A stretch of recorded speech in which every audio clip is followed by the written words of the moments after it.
प्यारे मोहन छवि दिखला जा, दर्शन तो दो। और ठाकुर जी कहते हैं हम तो दर्शन देने के लिए तैयार हैं, बस कोई दर्शन करने वाला भी तो हो। कौन कहता है भगवान आते नहीं, द्रौपदी की तरह हम बुलाते। कोई बुलाने वाला तो हो, वो तो आने को भी तैयार है। ये तो अभी से अगवानी कर रहे हैं, क्योंकि आज ठाकुर जी आने वाले हैं ना। तो अपने आप महाराज खूब आनंद ले रहे हैं। अब तो धीरे धीरे फूटेंगे। श्री वृंदावन बिहारी लाल की। इस प्रकार तामस मनवंतर में भगवान ने गजेंद्र का उद्धार किया, और चाक्षुष मनवंतर में तो भगवान ने इतने अवतार लिए कि जिसका महाराज क्या बताएं। भगवान के 24 अवतारों में सबसे ज्यादा अवतार तो चाक्षुष मनवंतर में ही हुए। बोले कैसे? एक बार की बात, श्री दुर्वासा मुनि भगवान श्री हरि का दर्शन करने के लिए वैकुंठ में गए और ठाकुर जी के दर्शन किए। भगवान ने दुर्वासा को देखा, मनी मन विचार किया, बोले इनको क्या दूं? भगवान के दर पर जो भी जाता है खाली हाथ नहीं लौटता। श्याम सुंदर के दर पे आओ तो खाली हाथ कभी नहीं जाओगे। ठाकुर जी की चरण तुलसी तो मिलेगी मिलेगी, है कि नहीं? खाली हाथ कभी नहीं लौटोगे। भगवान ने देखा कि इसको क्या दें।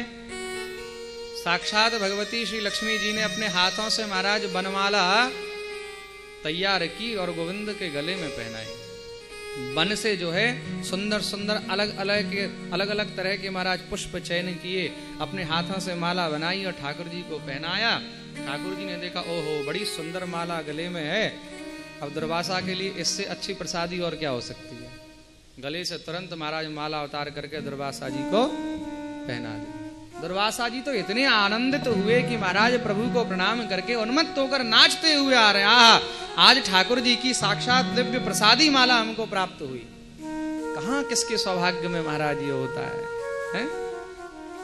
आनंद से नाचते हुए आ रहे हैं। इधर लक्ष्मी जी को थोड़ा सा बुरा लग गया, नाराज हो गई। क्यों? बोले मेहनत हम करें, फूल चुन चुन के हम लाएं बगीचे से, वन से, जंगलों से, और देखो गोविंद के लिए इतनी सुंदर माला बनाएं, और ठाकुर जी हैं कि इनको कोई कदर ही नहीं हमारी। कहां से कौन बाबा आए, कोई साधु आया, तुरंत गले से उतार करके दे दिया। तो फिर हमारा मतलब ही क्या रहा? हम रह करके क्या करें? हम चली जाएंगे। ठाकुर जी से ऐसी नाराज हुई कि वहीं महाराज समुद्र में प्रवेश कर गई। ठाकुर जी ने देखा ये तो मामला कुछ गड़बड़ हो गया। अब महाराज लक्ष्मी जी नहीं हो तो ठाकुर जी कैसे रहे बिना लक्ष्मी के? नित्य गोविंद की सेवा में तत्पर रहने वाली भगवती लक्ष्मी ठाकुर जी से रुष्ट होकर के समुद्र में चली गई। तब प्रभु ने विचार किया अब समुद्र से कैसे निकाला जाए। बोले हम जाकर के मनाएंगे तो ऐसे तो आएंगी नहीं। बोले कुछ ऐसा उपाय करो कि अपने आप समुद्र से बाहर निकलने को मजबूर हो जाएं, अपने आप समुद्र से बाहर निकल जाएं। तो ठाकुर जी ने महाराज लीला करी, मन में विचार किया, तो उसका फल ये हुआ कि दुर्वासा जी जब लौट रहे थे वैकुंठ से पृथ्वी को, तो स्वर्ग होते हुए आ रहे हैं। महाराज जैसे ही स्वर्ग से होकर के आने लगे तो देखा देवराज इंद्र अपने हाथी के ऊपर बैठ करके महाराज घूम रहा है। देवर्षि श्री दुर्वासा जी जैसे ही इंद्र के सामने से महाराज आने लगे, इंद्र ने देखा, तुरंत महाराज प्रणाम किया, ऋषिवर को साष्टांग दंडवत। दुर्वासा जी ने प्रणाम स्वीकार किया, बड़े प्रसन्न हुए। आहा देवराज, और स्वर्ग का सब हालचाल कैसा है ये सब पूछा। तो यहाँ देवराज इंद्र ने पूछ लिया। बोले महाराज आप आज बड़े प्रसन्न लग रहे हैं, क्या बात है? इतने उन्मत्त होकर के नाचते हुए जा रहे हैं, कुछ तो विशेष होगा। दुर्वासा ने कहा पूछो मत। बोले महाराज थोड़ी सी कृपा हम पर भी कर दो, ताकि हम भी उस आनंद का थोड़ा सा हिस्सा ग्रहण करें। दुर्वासा जी ने विचार किया। बोले देवताओं के राजा हैं, देवेंद्र हैं, तो इनको भी प्रसादी मिलनी चाहिए। तो मनी मन सोचा, बोले हमने तो ठाकुर जी की कृपा का लाभ कर लिया, अब थोड़ा सा जो है वो देवराज इंद्र भी प्राप्त करें। ऐसा विचार करके गले से वो माला उतार करके इंद्र को पहना दी। बोले इससे उत्तम वस्तु और क्या हो सकती है। ठाकुर जी की कृपा स्वरूप महाराज माला पहना दी। पहना करके चले गए। इंद्र ने सोचा हम कहाँ स्वर्ग के राजा, हीरे मोती माणिक ये सब पहनने वाले, साधारण से फूलों की माला पहना दी। उसने लेकर के माला हाथी के माथे पे डाल दिया। अब हाथी ने देखा क्या मेरे माथे पे डाल दिया, सूंड से लिया, लेकर के महाराज पैरों के नीचे डाल दिया। दुर्वासा जी ने महाराज दूर से इस दृश्य को देखा, इतना क्रोध आया, दौड़ करके आए। और दुर्वासा जी तो वैसे ही परम क्रोधी, क्रोध के मारे तुरंत श्राप दे दिया। यदा दुर्वाससः सापात सेन्द्रालोकस्त्रयो नृप निश्री काश्चा भवस्तत्र नेशुरिज्यादयः क्रिया। निश्री काश्चा क्या श्राप दिया। बोले तुम श्रीहीन हो जाओ, मूर्ख, भगवान की प्रसादी माला को नहीं संभाल पाए तो इस स्वर्ग की सत्ता को क्या खाक संभालोगे। जाओ तुम श्रीहीन हो जाओ। जैसे ही महाराज श्राप दिया, शुक्राचार्य को पता चला तो दैत्यों को भेज दिया। बोले जाओ आक्रमण करो, ये बहुत उचित समय है। जब किसी पर महाराज साधुओं की अवहेलना हो जाए, जब किसी पर संत रुष्ट हो जाए, गुरु रुष्ट हो जाए, वैष्णव रुष्ट हो जाए, तो उसका पतन बहुत शीघ्र होता है। बोले अभी आक्रमण कर दो, देवता कुछ नहीं कर पाएंगे। आक्रमण कर दिया तो देवता मारे मारे फिरने लगे। महाराज गए भगवान के पास, जाकर के स्तुति करी। प्रभु बोले देखो अब चूंकि ऋषि का श्राप लगा है तो श्रीहीन तो तुम लोग रहोगे ही, लेकिन हाँ एक उपाय हो सकता है। बोले क्या। एक काम करो, जाकर के असुरों से संधि करो और संधि करके समुद्र का मंथन करो। समुद्र का मंथन करोगे तो उसमें से अमृत निकलेगा और अमृत का पान करना, उससे सब अमर हो जाओगे। अमर हो जाओगे तो बार बार मरने का झंझट ही खत्म। जब सबको पता चल जाएगा कि कोई मरने वाला ही नहीं है तो आपस में लड़ाई भी नहीं होगी। देवताओं से कहा। देवता आए, आकर के महाराज दैत्यों से संधि की। जिस समय दैत्यों से संधि करने आए, कुछ दैत्यों ने तो राजा बलि को ये सलाह दी, बोले इनको बंदी बना लो, यही मौका है। बलि ने कहा नहीं नहीं, बलि भी परम धर्मज्ञ हैं, कोई साधारण तो नहीं। प्रहलाद के पुत्र विरोचन, विरोचन के पुत्र बलि साक्षात प्रहलाद के महाराज पौत्र हैं। बोले नहीं नहीं, ये अधर्म होगा और संधि करने आए तो इससे संधि कीजिए और अमृत निकलेगा तो उसका भाग हम भी तो लेंगे। बाकी दैत्य बोले महाराज हम भी नहीं, सिर्फ हम ही लेंगे। हाँ, बोले पहले अमृत निकल तो जाए। बोले ठीक है, ये तो बात की बात है, देखते हैं। समुद्र मंथन महाराज प्रारंभ करने लगे। सर्वप्रथम समुद्र का पूजन किया गया, लेकिन अब समुद्र का मंथन कैसे करें। अब कोई दही की हांडी तो है नहीं कि महाराज उसमें मथानी डाल दी और खूब महाराज उसको चला लिया, माखन निकल गया।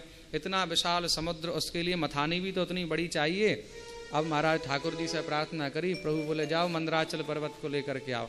जैसे ही मंदराचल पर्वत को उठा करके लाने लगे तो 33 करोड़ देवता और इतने ही महाराज दैत्य मिलकर के सबने उठाया और उठा करके लाने लगे तो 2 कदम चल नहीं पाए कि महाराज उसके नीचे दबने लगे। सब छोड़ करके भागे, प्रभु रक्षा करो। ठाकुर जी गए, जाकर के महाराज गरुड़ की पीठ पर 2 उंगली से उठा करके रखा। ये हैं गोविंद इतने विराट। 2 उंगली से उठा करके रखा, गरुड़ की पीठ पर ला करके रख दिया महाराज समुद्र में। अब महाराज इतना विशाल पर्वत, उसके लिए रस्सी भी तो चाहिए, संसार की रस्सी थोड़ी काम करेगी वहां।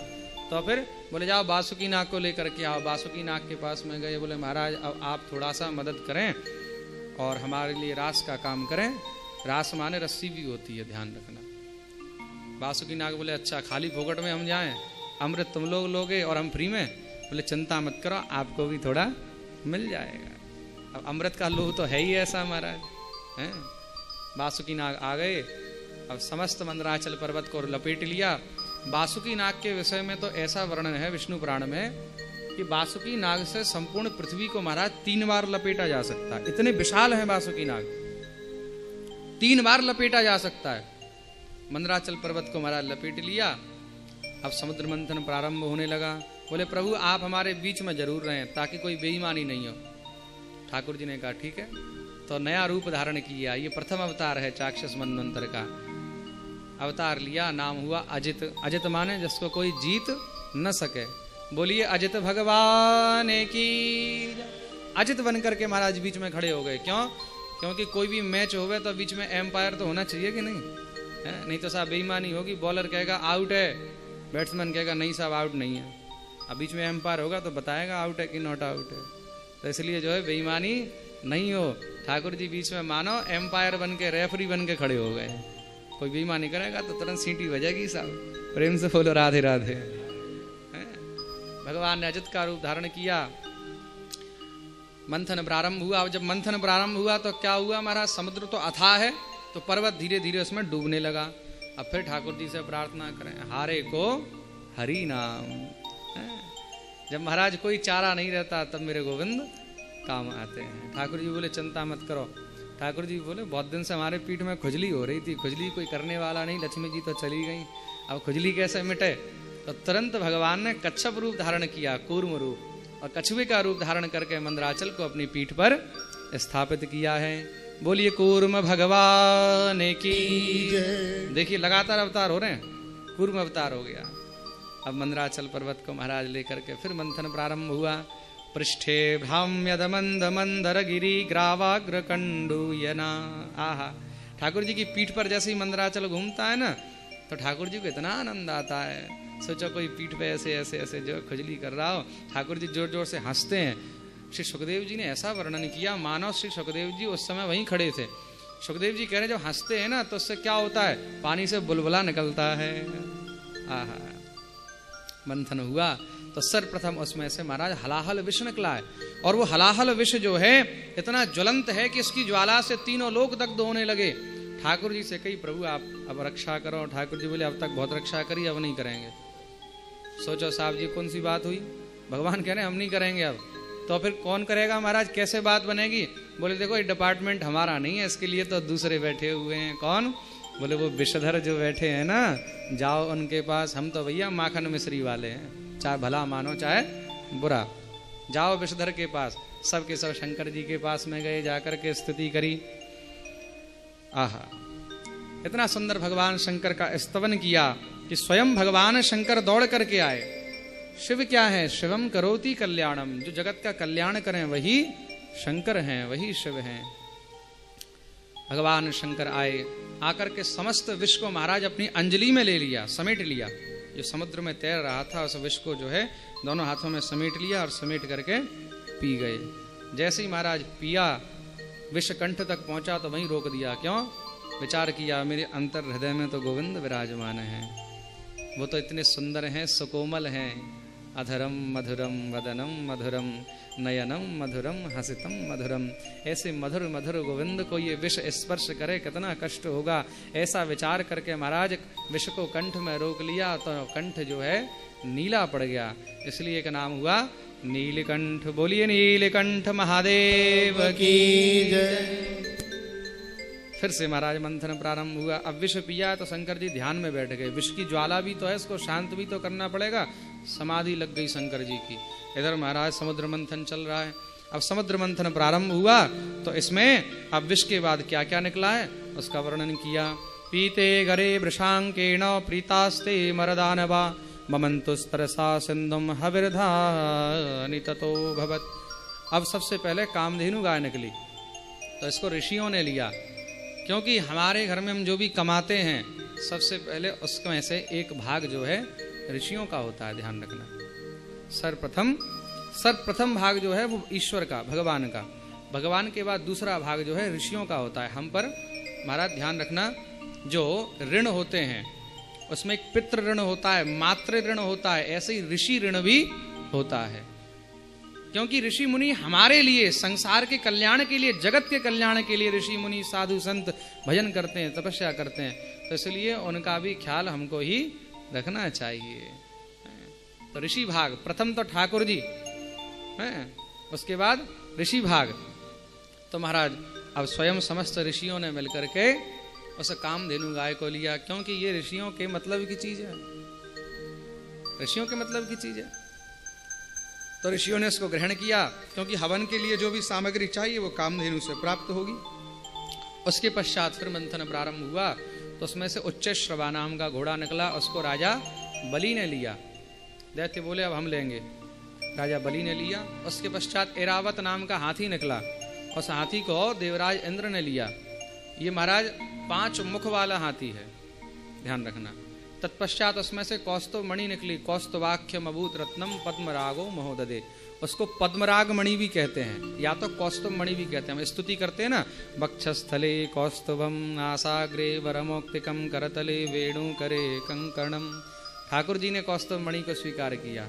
ध्यान रखना, शिव के रूप में पहले विष पिया और नारायण के रूप में अब कौस्तुभ मणि ली। एक ऋषियों का हो गया, एक दैत्यों का हो गया, एक देवताओं का हो गया, और ठाकुर जी बोले हम लेंगे। कौस्तुभ मणि महाराज धारण की। उसके पश्चात उसमें से महाराज पारिजात नाम का वृक्ष निकला, उसको स्वर्ग की शोभा के लिए रखा गया। अप्सराएं निकली, उनको भी स्वर्ग में रखा गया। लेकिन ठाकुर जी की निगाहें अभी भी चंचल हैं। बोले जिसके चक्कर में इतना बड़ा लफड़ा करवाया है, अब तक वही नहीं निकल रही, क्या बात है। अब ठाकुर जी के मन में भाव आया तो महाराज देवी जी कैसे रुक जाएं। जैसे ही मंथन प्रारंभ हुआ तो देखते ही देखते महाराज ऐसी बिजली कड़की। ततश्चाविरभू साक्षात् श्रीरमा भगवत्परा रंजयन्ती दिशः कान्त्या विद्युत सौदामणि। ततश्चाविरभू साक्षात्, देखते ही देखते साक्षात भगवती श्री लक्ष्मी जी प्रकट हो गई। बोलिए लक्ष्मी मैया की जय। अब लक्ष्मी जी प्रकट हुई तो सब के सब लाइन लगा के खड़े हो गए। एक तरफ देवता दैत्य ऋषि मुनि। क्यों? बोले लक्ष्मी तो सबको चाहिए। लक्ष्मी जी माला लेकर के महाराज निकली हैं, दिव्य कमल की माला लेकर के प्रकट हुई। सब खड़े हो गए, बोले लक्ष्मी हमको मिल जाए, हमको मिल जाए। लक्ष्मी सबके सामने से होकर के निकल रही हैं। देवता सोचते हमको मिलेंगी। लक्ष्मी जी मनी मन विचार कर रही हैं, इनका कोई भरोसा नहीं है। देखने में तो सुंदर हैं, परंतु महाराज इनकी कुर्सियों के नटवोल्ट ढीले रहते हैं। आक्रमण हुआ नहीं कि महाराज मारे मारे फिरने लगे, इनके साथ हम कहाँ कहाँ भागेंगे। दैत्य अरे राम बलवान तो हैं, लेकिन देखने में ऐसे 10-10, 15-15 दिन तो नहाते ही नहीं महाराज हैं, ऐसे गंदे संदे रहते हैं। लक्ष्मी यहाँ नहीं जाएगी। ऋषि मुनि बोले इनका कोई भरोसा नहीं है महाराज, कब गुस्सा हो जाएं और कब श्राप दे दें, कि तो कभी पत्थर बना दें, कभी महाराज पेड़ बना दें, कोई भरोसा है क्या है? गौतम ने अपनी पत्नी को ही महाराज शिला बना दी, बनाया कि नहीं बनाया? श्री जमदग्नि जी ने अपनी पत्नी का महाराज गलाई कटवा दिया। पुत्र परशुराम से कहा, बोले इसका गर्दन ही काट दो। ऐसे ऐसे तो महाराज हुए हैं ऋषि। बोले नहीं नहीं, ये भी हमारे लिए ठीक नहीं है, सूटेबल नहीं है। अब पीछे ब्रह्मा जी खड़े हैं। ओहो देखो दाढ़ी बाल सफेद हो गए बाबा के, लेकिन फिर भी लक्ष्मी की चाहत अभी भी नहीं गई महाराज। 70 साल की उम्र हो गई, फिर भी सोचते हैं कि अभी भी महाराज खजाने की चाबी और तिजोरी की चाबी हमारी जेब में रहे। मोह छूटता नहीं है। लेकिन देखा सब चाहते हैं, लेकिन एक ऐसे श्रीमान जी हैं जो सबसे महाराज पीछे खड़े हैं, वो भी सर झुका के। बोले अच्छा ये कौन है जो हमारी तरफ देख भी नहीं रहे, जरा इनको देख लें। सामने जाकर के पहुंची, जाकर के कहा अजी सुनिए। ठाकुर जी बोले जरा ऊपर देखिए। अरे देखिए ना। अरे जरा थोड़ा सा देख लीजिए। नहीं नहीं नहीं नहीं, ठीक है फिर हम जा रही हैं। जैसे ही कहा जा रही हैं, ठाकुर जी ने तुरंत देखा, देखते ही महाराज गोविंद के गले में माला डाल दी। रमा मुकुंदम निरपेक्षमीप्सितम। लक्ष्मी नारायण की ही थी, नारायण की ही हैं और सदैव नारायण की ही रहती हैं। हम तो सोचते हैं कि लक्ष्मी हमारी है, लक्ष्मी चंचला है, सबके सामने से होकर के निकल जाती हैं, लेकिन स्थिर एक ही जगह रहती हैं। कहाँ? गोविंद के चरणों में।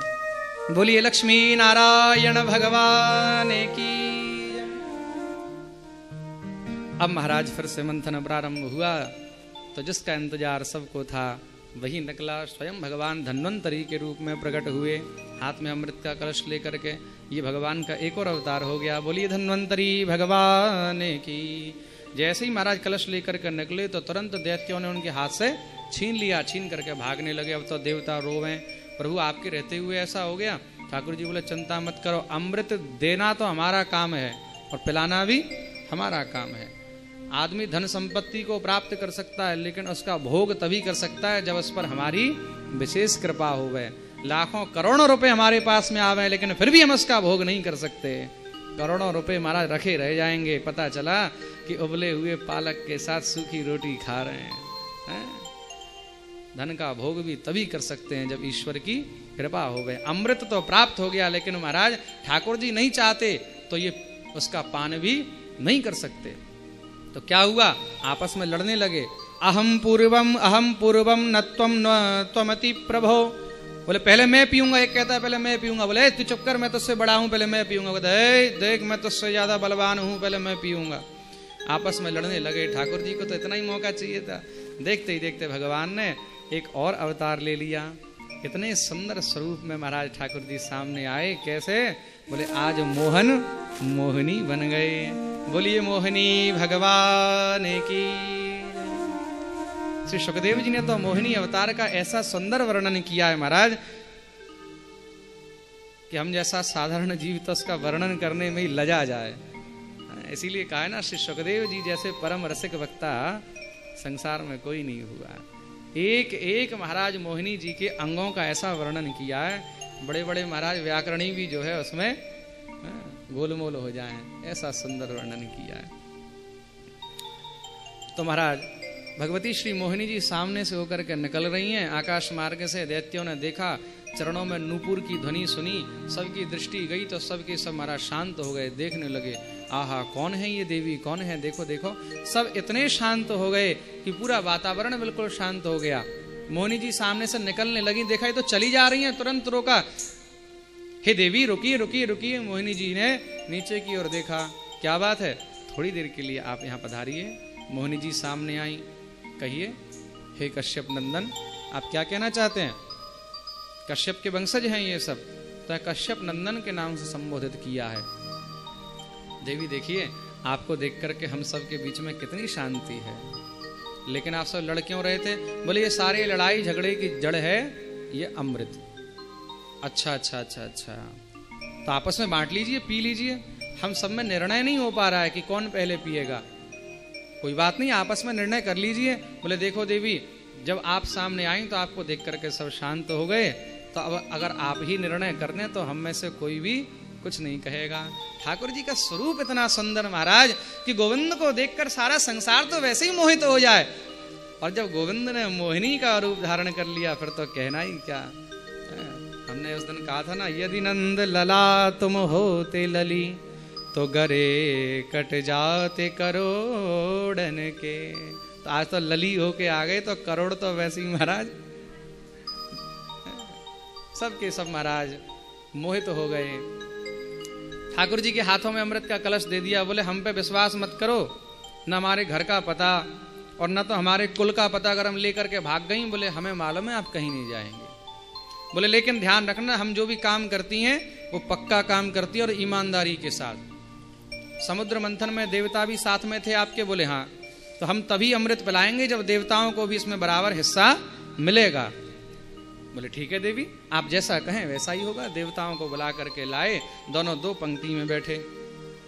ठाकुर जी ने पहले विचार किया, असुरों की ओर गए। असुरों की ओर जाकर के देखिए, ऐसा लिखा हुआ है एक एक चीज। असुरों की ओर गए पहले पिलाने के लिए, लेकिन जैसे ही असुरों के पास में गए तो जाकर के क्या विचार आया, असुराणाम सुधा दानम सर्पाणामिव दुर्नयम। असुराणाम सुधा दानम, बोले असुरों को अमृत पिलाना ऐसा होगा जैसे कि सांप को दूध पिलाना। सांप को दूध पिलाने से उसका जहर कम नहीं होता बल्कि और बढ़ता है। तो बोले इनको नहीं पिलाएंगे। मुस्कुराती हुई मोहिनी भगवान चली गई कहाँ? देवताओं की ओर। एक एक करके देवताओं को पिलाने लगी। अब असुरों में खलबली मच गई। बीच में से कोई बोला देखो देखो, ये तो देवताओं को पिला रही है, हमको तो छोड़ दिया। दूसरा कह रहा है चुप कर, तुझे नहीं मालूम हमसे विशेष प्रेम करती है, इसीलिए देख देख हमारी तरफ रही है, मुस्कुरा हमारी तरफ रही है, देवताओं की तरफ तो देख भी नहीं रही, खाली उनको ऐसी पिलाई जा रही है। एक और बोला अरे तुम पिलाने के चक्कर में हो, कहीं ऐसा नहीं हो मुस्कुरा मुस्कुरा के पूरा घड़ा वहीं खाली हो जाए। बीच में से एक बोला चुप कर, तुझे पता नहीं है हमसे विशेष प्रेम है ना, इसलिए ऊपर का हल्का हल्का इनको पिला रही है और नीचे का गाढ़ा गाढ़ा हमको पिलाएगी। ऐसा मोहन। ठाकुर जी सबको पिलाते हुए आगे बढ़े। चंद्रमा को पिलाया। इधर सिंहिका का बेटा, वही होलिका का बेटा, श्रीमान हिरण्यकशिपु जी के भांजे साहब बैठे थे। इनका दिमाग चल गया बीच में से। बोले यहाँ बोलना खतरे से खाली नहीं है, कुछ बोलो मत, अब जो करना है सो कर लो। मन ही मन विचार किया। बोले घड़ा अब तक तो महाराज ऐसा था, धीरे धीरे ऐसा हो गया, पता चले उल्टा ही हो जाए कि हमको एक बूंद भी नहीं मिले गाड़े के चक्कर में।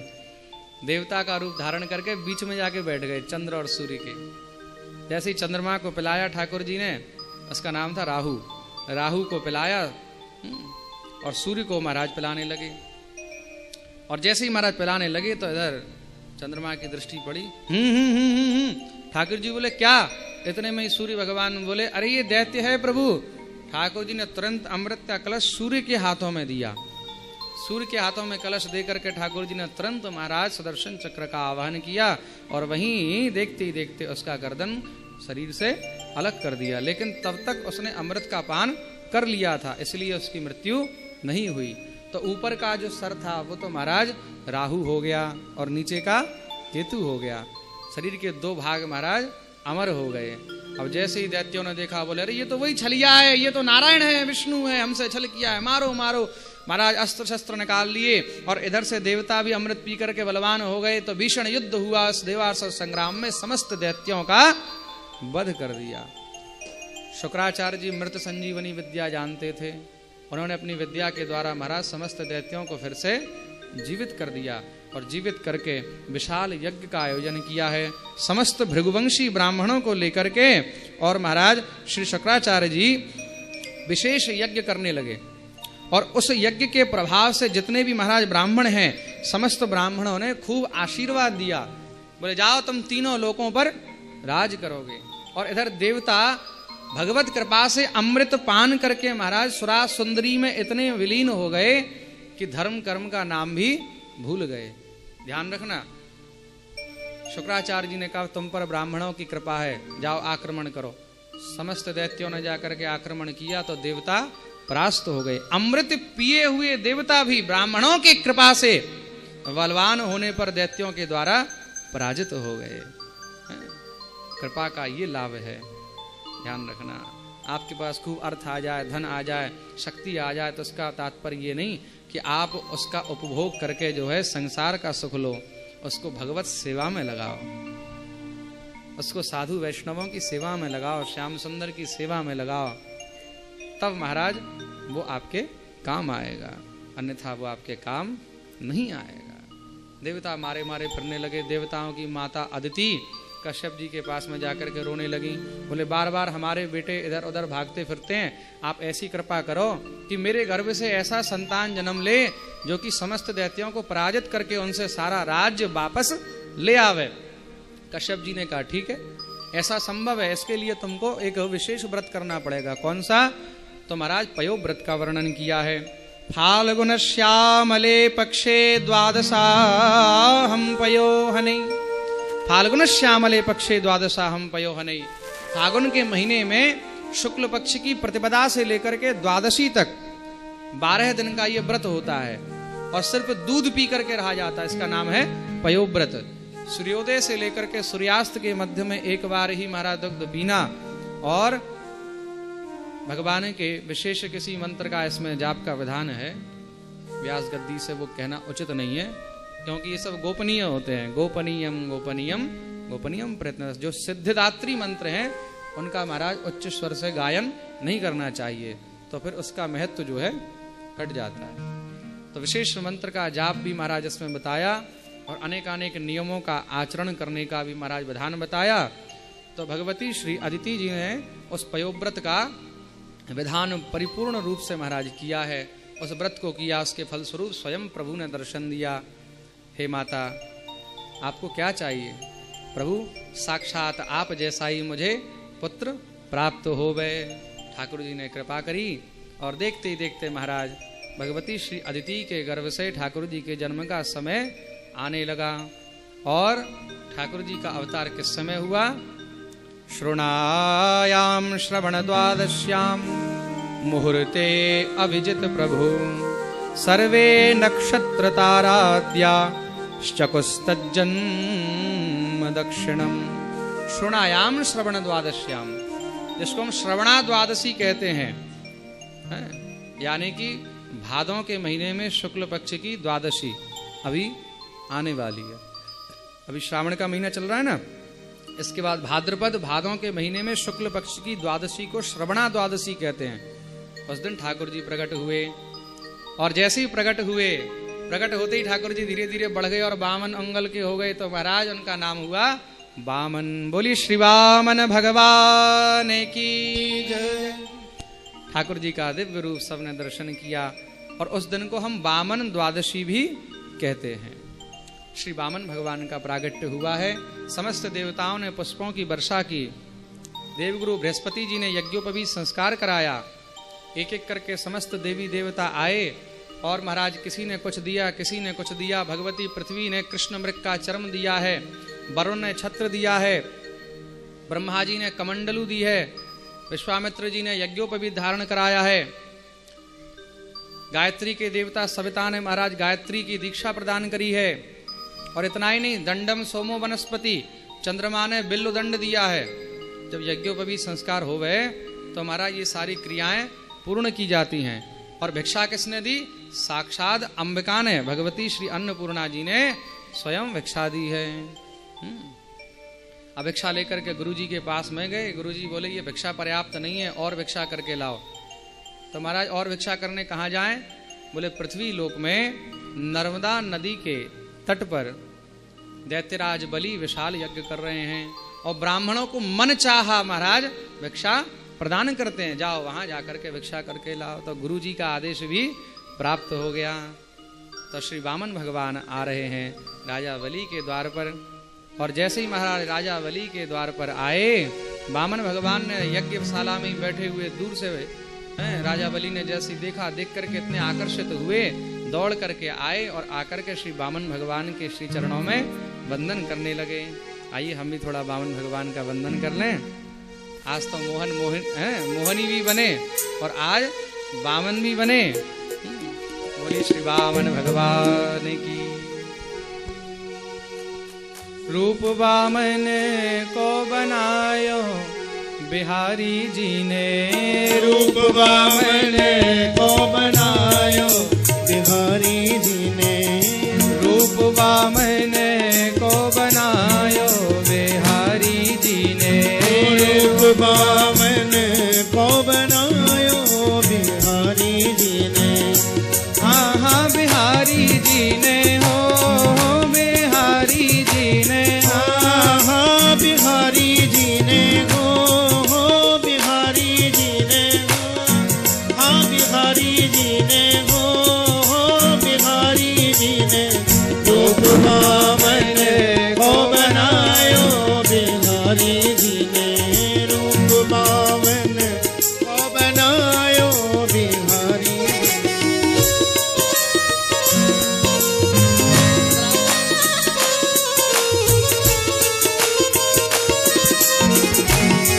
बोलो वामन भगवान की।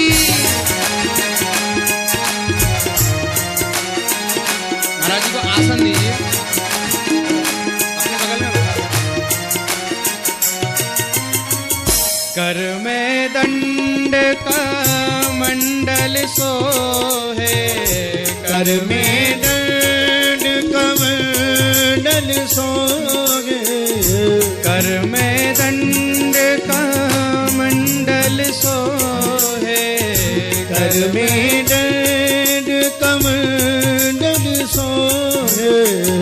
सिर पर छत्र धरायो बिहारी जी ने, सिर पर छत्र धरायो बिहारी जी ने, सिर पर छत्र धरायो बिहारी जी ने, सिर पर छत्र राजकुमार धरायो बिहारी। वामन भगवान को पूजन करवाओ। श्री राधे।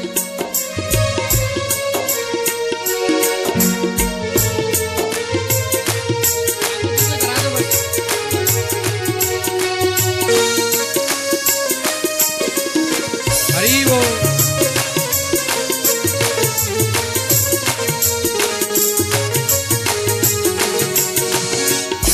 माधुरी मूरत सावरी सूरत, माधुरी मूरत सावरी सूरत, माधुरी मूरत मूरत सावरी सूरत, माधुरी मूरत सावरी सूरत।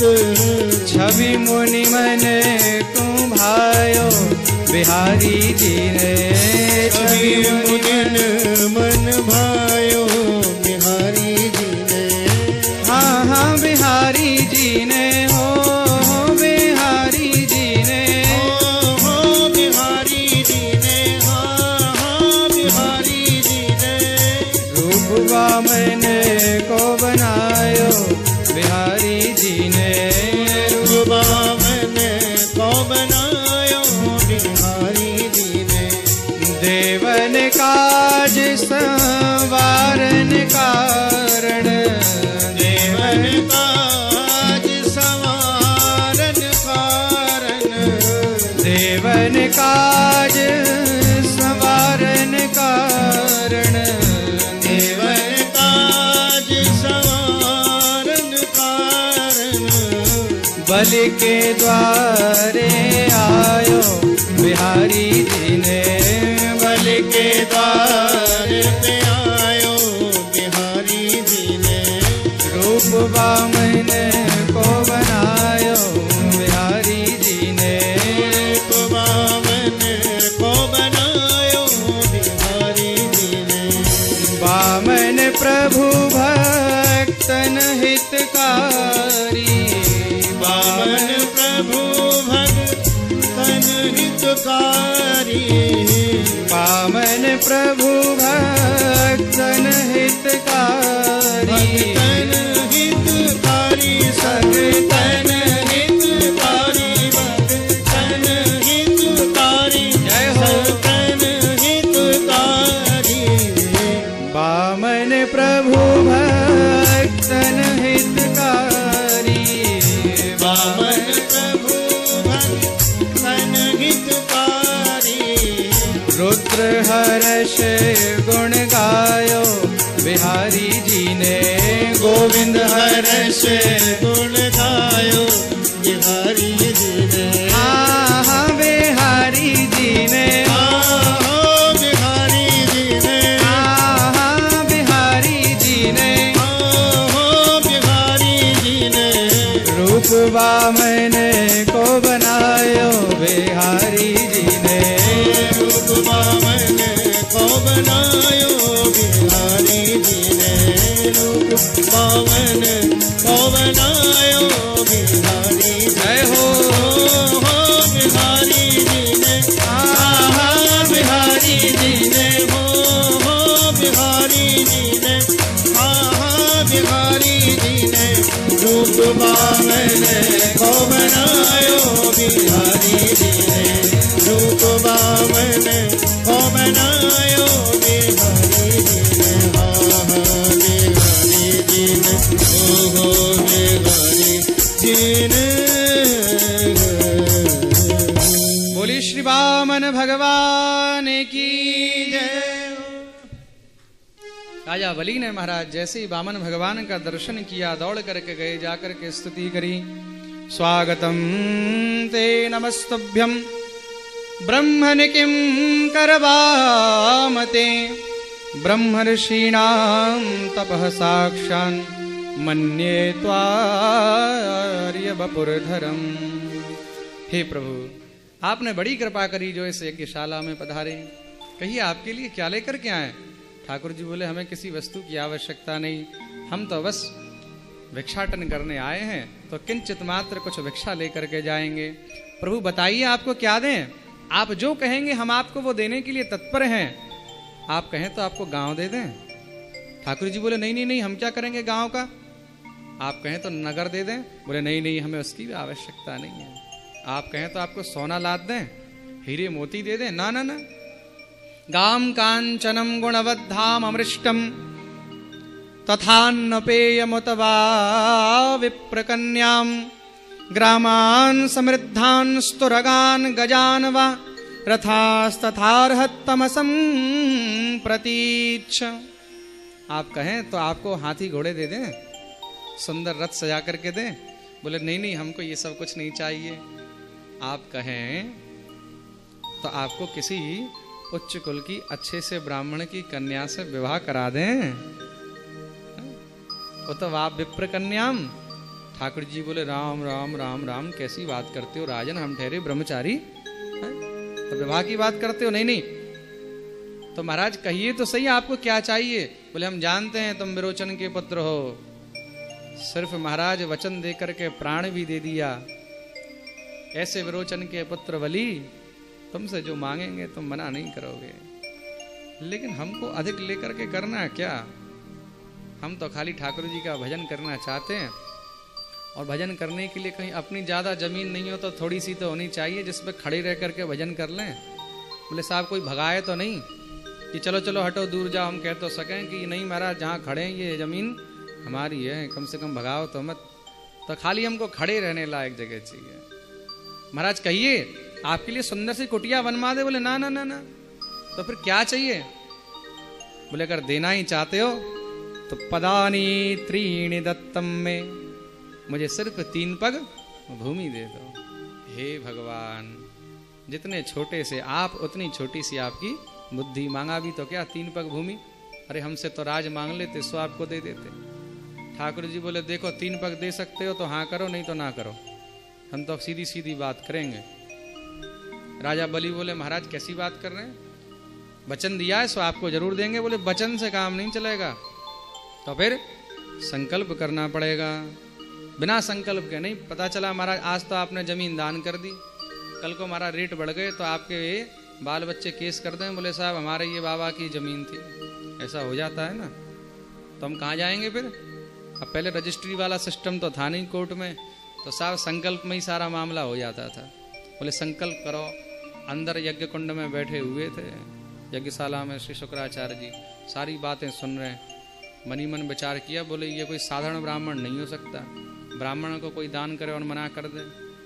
राजपाट छोड़ करके 3 पैर भूमि मांग रहा है। आंखें बंद करी, बोले देखें तो सही है कौन? ओए होए होए, साक्षात महाराज चतुर्भुज स्वरूप भगवान श्री हरि को देखा, दौड़ करके आए।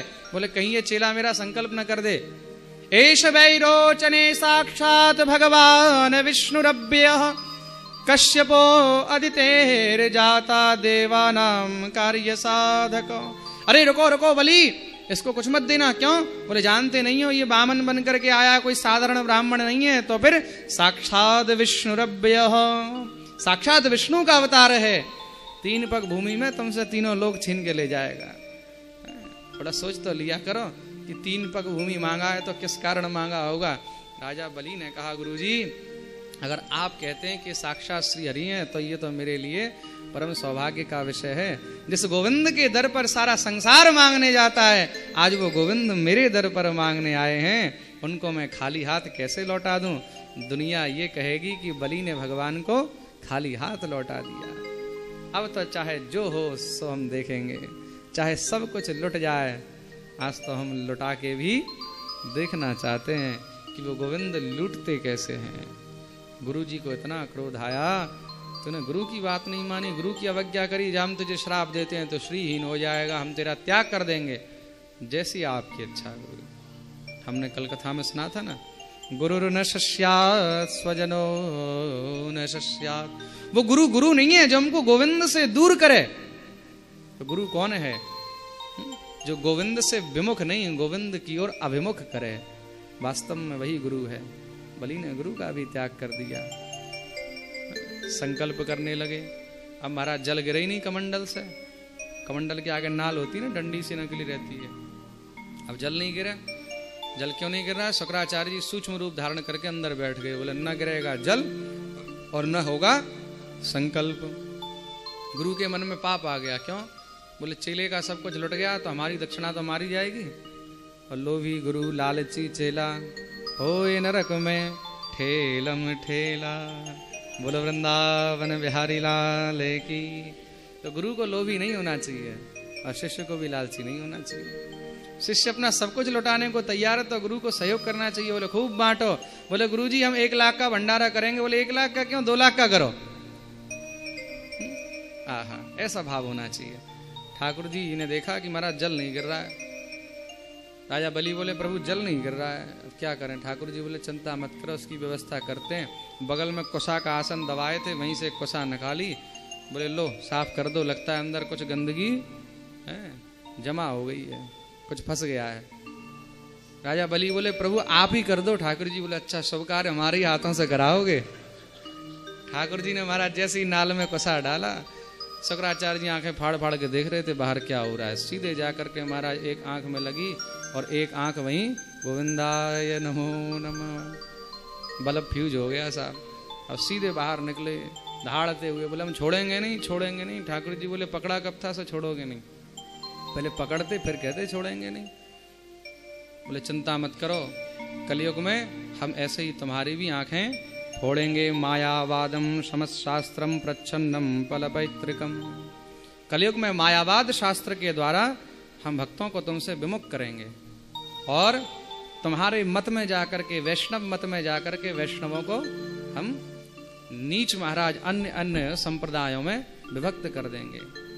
इसलिए भगवान का नाम लेकर के आजकल लोग जो दुकान चला रहे हैं महाराज, वैष्णवता से दूर हो रहे हैं, ये सब उसी मायावाद का ही परिणाम है। ये आजकल कितने संप्रदाय चल गए हैं, फलाना संप्रदाय। वैष्णवों के सिर्फ 4 ही संप्रदाय हैं, श्री, रुद्र, ब्रह्म और सनक। हमने पहले दिन इसके विषय में विस्तार से श्रवण किया था। आजकल तो फलानी माँ और फलाने बाबा टीवी पे आजकल 2-4 दिन से कुछ ज़्यादा ही आ रहा है। स्वयंभू बन जाते हैं, हम ही भगवान है। ये सब क्या है? मायावाद है। और लोग उनकी ओर भागते हैं और पता चला कि बाद में ये लोग जेल में महाराज पड़े रहते हैं। इतने बेशरम और होते हैं। किसी ने पूछ लिया मीडिया वाले ने, महाराज आप तो जेल में चले गए, आप तो कहते हैं भगवान है। बोले चुप, तुमको मालूम नहीं है, भगवान जेल में पैदा हुए थे, हम पैदा नहीं हो पाए इसलिए बाद में आ गए। बोलो वृंदावन बिहारी लाल की। तो ऐसे मायावादियों से, ऐसे प्रपंचियों से दूर रहना चाहिए। एक तो महाराज हमने टीवी पे दिखा रहे थे, गजब ही हो गया साहब। वो हरियाणा में जो है श्रीमान जी, उनके इतने लाखों शिष्य भगत, और क्या करते थे, अभी जेल में वो भी हैं, दूध से नहाते थे और उसी दूध से खीर बनता था और वही भक्तों में प्रसादी में बंटती थी। हम सोचते हैं कितने लोग अंधविश्वासी होते हैं, भगवान को छोड़ करके इंसान को भगवान मानते हैं। अरे घृणा भी तो होती है, हमको तो सुन के घृणा आई। अब उस दूध से नहाते हैं, पता नहीं शरीर में कितनी गंदगी होगी, पसीने होंगे, सर में जुएं भी होंगे, तो महाराज खीर में गोविंदा है नमो नमः। तो ऐसे लोगों का सर्वथा जो है त्याग कर देना चाहिए। तो महाराज यहाँ पर जैसे ही शुक्राचार्य ने कहा, बोले कलयुग में हम ऐसे ही मायावाद के द्वारा आपका भी स्थान भक्तों से अलग करेंगे। ठाकुर जी ने कहा चलो ठीक है, ये भी एक बड़ी कृपा है। इससे ये होगा कि हमारे पास जो भी भक्त आएंगे वो छट करके आएंगे, छन करके आएंगे। श्री वृंदावन बिहारी लाल की। जैसे ही संकल्प किया महाराज, संकल्प करके और जैसे ही वामन भगवान के श्री हाथों में अर्पण किया, देखते ही देखते ठाकुर जी ने विशाल रूप धारण किया है। एक चरण से भगवान ने महाराज ऊपर के 7 लोक, दूसरे से नीचे के 7 लोक, पूरे 14 भवन नाप लिए। ये तो 3 लोकों के स्वामी थे, भगवान ने 14 भवन नाप लिए।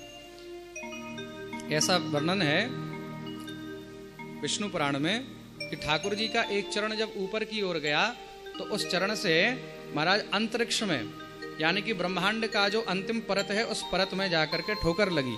तो ठोकर लगने से कारण समुद्र से जल की धारा बहने लगी। तो वो जो जल की धारा वही ठाकुर जी के श्री चरणों को धोती हुई नीचे गिरी। ब्रह्मा जी ने उसको ठाकुर जी का चरणामृत मान करके अपने कमंडल में धारण कर लिया। क्यों? इतने वेग से अगर ये पृथ्वी पर गिरेगी तो पृथ्वी को भेदती हुई रसातल में चली जाएगी। हो सकता है कि संपूर्ण पृथ्वी में महाराज प्रलय आ जाए। तो ये कोई और नहीं, भगवान के श्री चरणों से प्रकट हुई यही भगवती श्री गंगा जी हैं। बोली श्री गंगा मैया की जय। और बाद में जब भगीरथ ने तपस्या करी तब ये गंगा जी प्रकट होकर के भगवान शंकर की जटाओं में आई और जटा से धीरे धीरे पृथ्वी में। अब महाराज दोनों चरणों से 14 भवन नाप ली। राजा बलि से बोले अब तुम नरक में जाने को तैयार हो जाओ। क्यों? क्योंकि तुमने वचन दिया और वो पूरा नहीं किया। कैसे? 3 चरण के वचन दिए ना, तो 1 चरण अभी बाकी है, तो ये तीसरा चरण कहाँ रखें?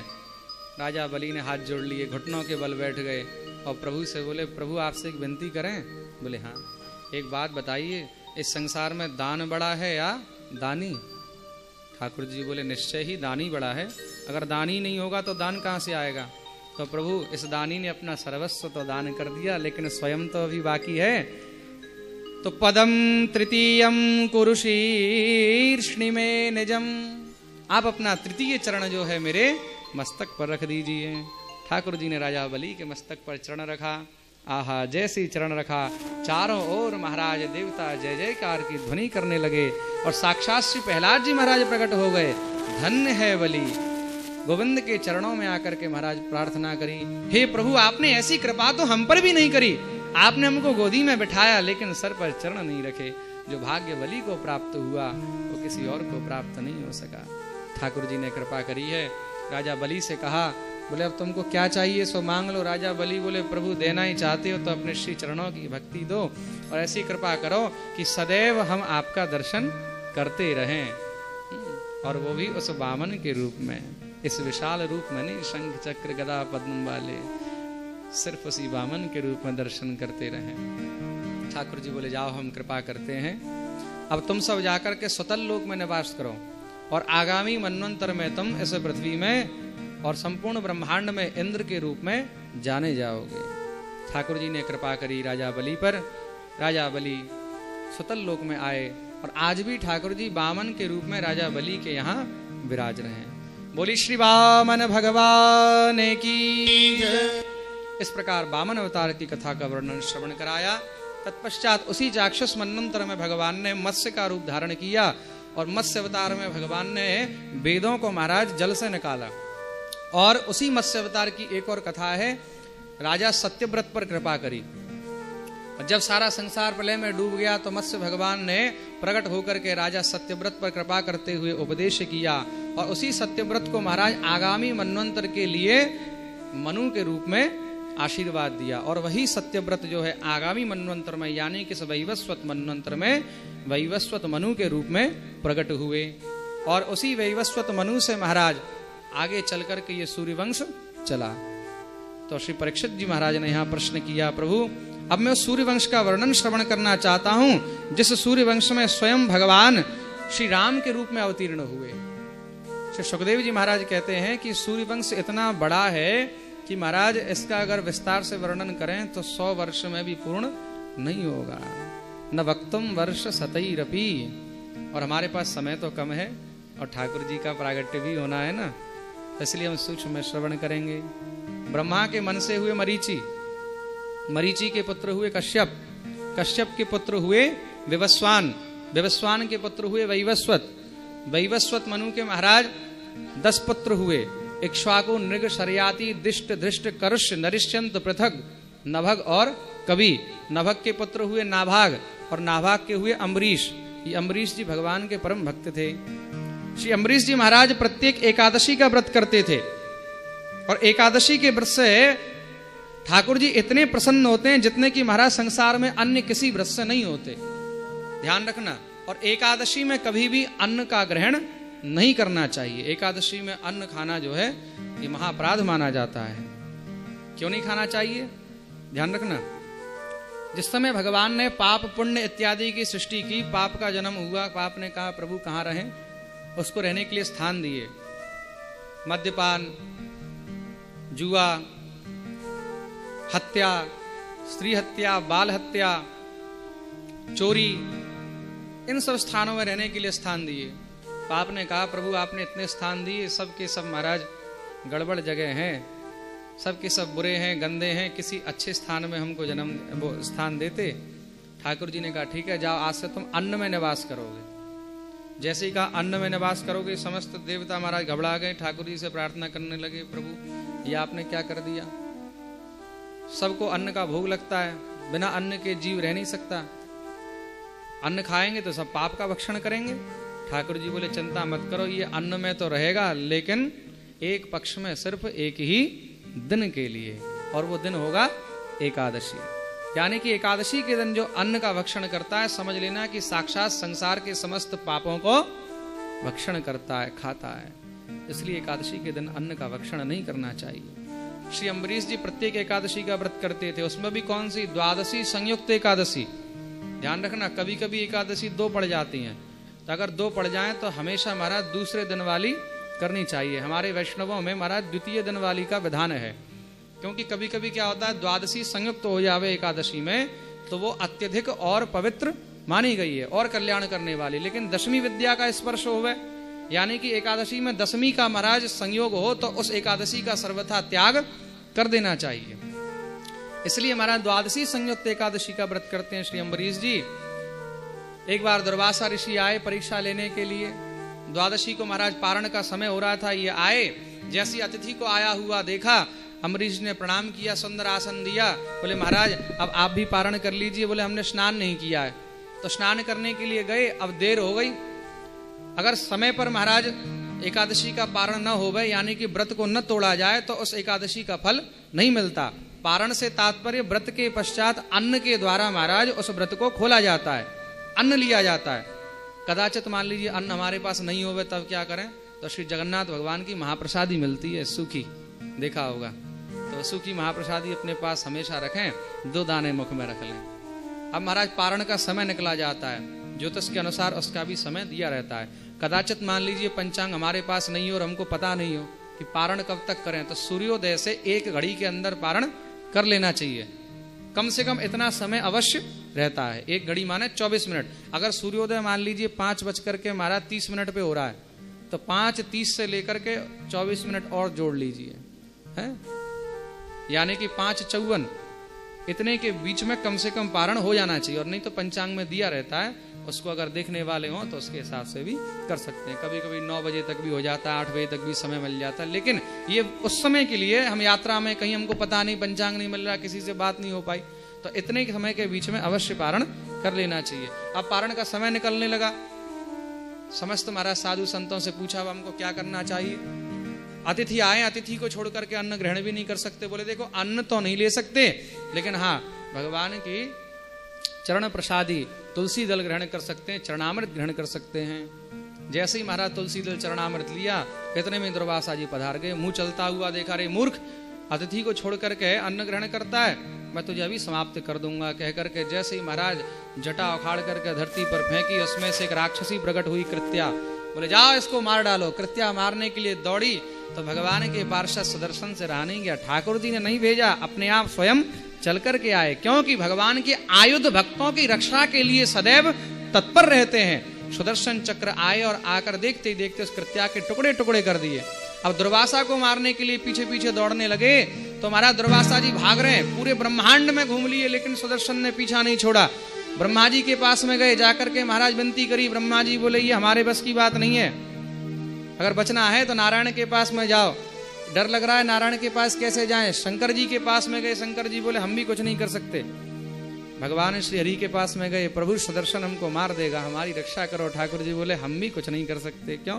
प्रभु आप तो स्वतंत्र हैं, जो चाहे सो कर सकते। नहीं, हम स्वतंत्र नहीं हैं, हम भी पराधीन हैं। आहा, अहम भक्त पराधीनो यस्वतंत्र इव द्विज, साधुभिर्ग्रस्त हृदयो भक्तैर्भक्त जनप्रिय। हम भी स्वतंत्र नहीं है, हम भी अधीन हैं। किसके? भक्तों के अधीन हैं। तुमने अपराध मेरे भक्तों के चरण में किया है, तो जाओ उसी के पास जाकर के प्रार्थना करो, कदाचित तुम्हारी रक्षा भी वही करेंगे। दौड़ करके महाराज आए, अम्बरीश जी के चरणों में गिर पड़े। अम्बरीश जी ने तुरंत महाराज उठा करके उनको प्रणाम किया। सुदर्शन चक्र को आते हुए देखा, अम्बरीश जी से प्रार्थना करने लगे, मेरी रक्षा करो, मुझसे भूल हुई। तुरंत श्री अम्बरीश जी ने दुर्वासा जी को महाराज अपने पीछे किया और स्वयं सामने खड़े होकर के हाथ जोड़कर स्तुति करने लगे, हे सुदर्शन प्रभु आप इनकी रक्षा करें, हम आपकी शरण में हैं। सुदर्शन भगवान शांत हुए, प्रकट हो गए, कृपा करी। बोले आज तो हमने छोड़ दिया, लेकिन कभी भी अगर भगवत भक्त के ऊपर किसी ने इस प्रकार से दृष्टि डाली तो हम उसको कदापि क्षमा नहीं करेंगे। बोलिए वृंदावन बिहारी लाल की। ये एकादशी का महात्म्य है, ये भगवत भक्ति का महात्म्य है। अम्बरीश चरित्र का वर्णन किया। अम्बरीश जी के वंश में आगे चल करके महाराज परम प्रतापी राजा हुए सगर, सगर के बेटे हुए अंशुमान।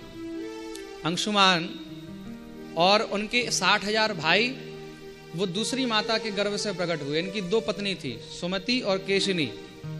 सुमति के गर्भ से महाराज अंशुमान का जन्म हुआ और केशिनी के गर्भ से 60,000 बेटे हुए। ये अश्वमेध यज्ञ कर रहे थे, तो अश्व का घोड़ा चुरा करके देवराज इंद्र ले गया। उसको ढूंढते हुए 60,000 बेटे पीछे पीछे गए। इंद्र ने क्या किया, साधु का रूप धारण कर लिया। अश्व को लेकर के खूब घूमा, लेकिन जब देखा कहीं बचने का कोई स्थान नहीं, तो महाराज पाताल में चला गया और पाताल में जाकर के कपिल मुनि के आश्रम में उसने उस अश्व को बांध दिया और स्वयं छुप गया। कपिल मुनि वहां महाराज तपस्या में लीन थे। जैसे ही 60,000 पत्र ढूंढते हुए गए, उन्होंने देखा हो हमको देख करके देखो भजन में बैठ गया ये ढोंगी घोड़ा चुरा के, बोले मारो इसको। पत्थर उठा करके जैसे ही मारने लगे महाराज, ऋषि की आंखें खुली, क्रोध की दृष्टि से देखा, देखते ही महाराज सब के सब जल करके भस्म हो गए। उनकी आत्माएं महाराज मुक्त नहीं हो पाई। अंशुमान अपने भाइयों को खोजते हुए जब पहुंचे, 60,000 भाइयों की आत्माओं को महाराज भटकते हुए देखा, चरणों में गिर पड़े। श्री कपिल भगवान के चरणों में बैठ करके महाराज प्रार्थना करने लगे, इनका उद्धार कैसे होगा। कपिल भगवान ने कृपा करी, बोले जाओ जाकर के गंगा की आराधना करो। अगर स्वयं भगवती गंगा जी प्रकट हो जाएं और इस पृथ्वी पर आकर के समुद्र से मिलन करते हुए पाताल लोक तक पहुंचे, तो उनके संस्पर्श से तुम्हारे भाइयों का उद्धार संभव है।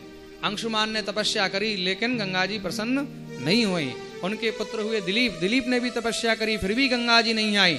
दिलीप के बेटे हुए भगीरथ, भगीरथ ने तपस्या करी, 3 पीढ़ियों से तप हुआ, तब जाकर के भगवती गंगा जी प्रकट हुई।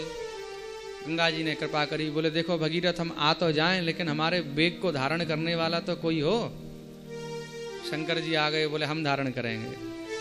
शंकर जी विराजे महाराज अपनी जटाएं खोल करके। क्यों? क्योंकि अगर इतनी वेग से महाराज सत्यलोक से नीचे आई, तो उनके वेग से हो सकता है कि पृथ्वी फट जाए और सीधे रसातल को चली जाए और उद्धार भी किसी का नहीं हो। तो इसलिए महाराज भगवती गंगा जी ने वेग को धारण करने की बात कही, तो शंकर जी ने वेग को धारण किया। जैसी गंगा जी अवतरित हुई, सत्यलोक से महाराज पितृलोक में आई तो उनका नाम हुआ वैतरणी। स्वर्ग में आई तो नाम हुआ सुरसरी, जो सुरों का यानी कि देवताओं को उद्धार करने वाली। वहां से नीचे आई तो भगवान श्री महादेव की जटाओं में समाई। भगवान महादेव के जटाओं से महाराज सूक्ष्म धारा के रूप में पृथ्वी में प्रकटित हुई। आगे आगे भगीरथ जी जा रहे हैं, पीछे पीछे गंगा जी। गंगोत्री से निकली, ऋषिकेश हरिद्वार होते हुए महाराज और आगे आई। वहां पर जन्नू ऋषि बैठे हुए थे, भगवान का पूजन कर रहे थे। गंगा जी उनके पूजन का सारा सामान बहा के ले गई। इनको इतना गुस्सा आया, गंगा तुझको इतनी भी लज्जा नहीं, समस्त पूजन की सामग्री बहा करके ले गई। क्रोध के मारे महाराज अंजलि में समेट लिया और पी गए।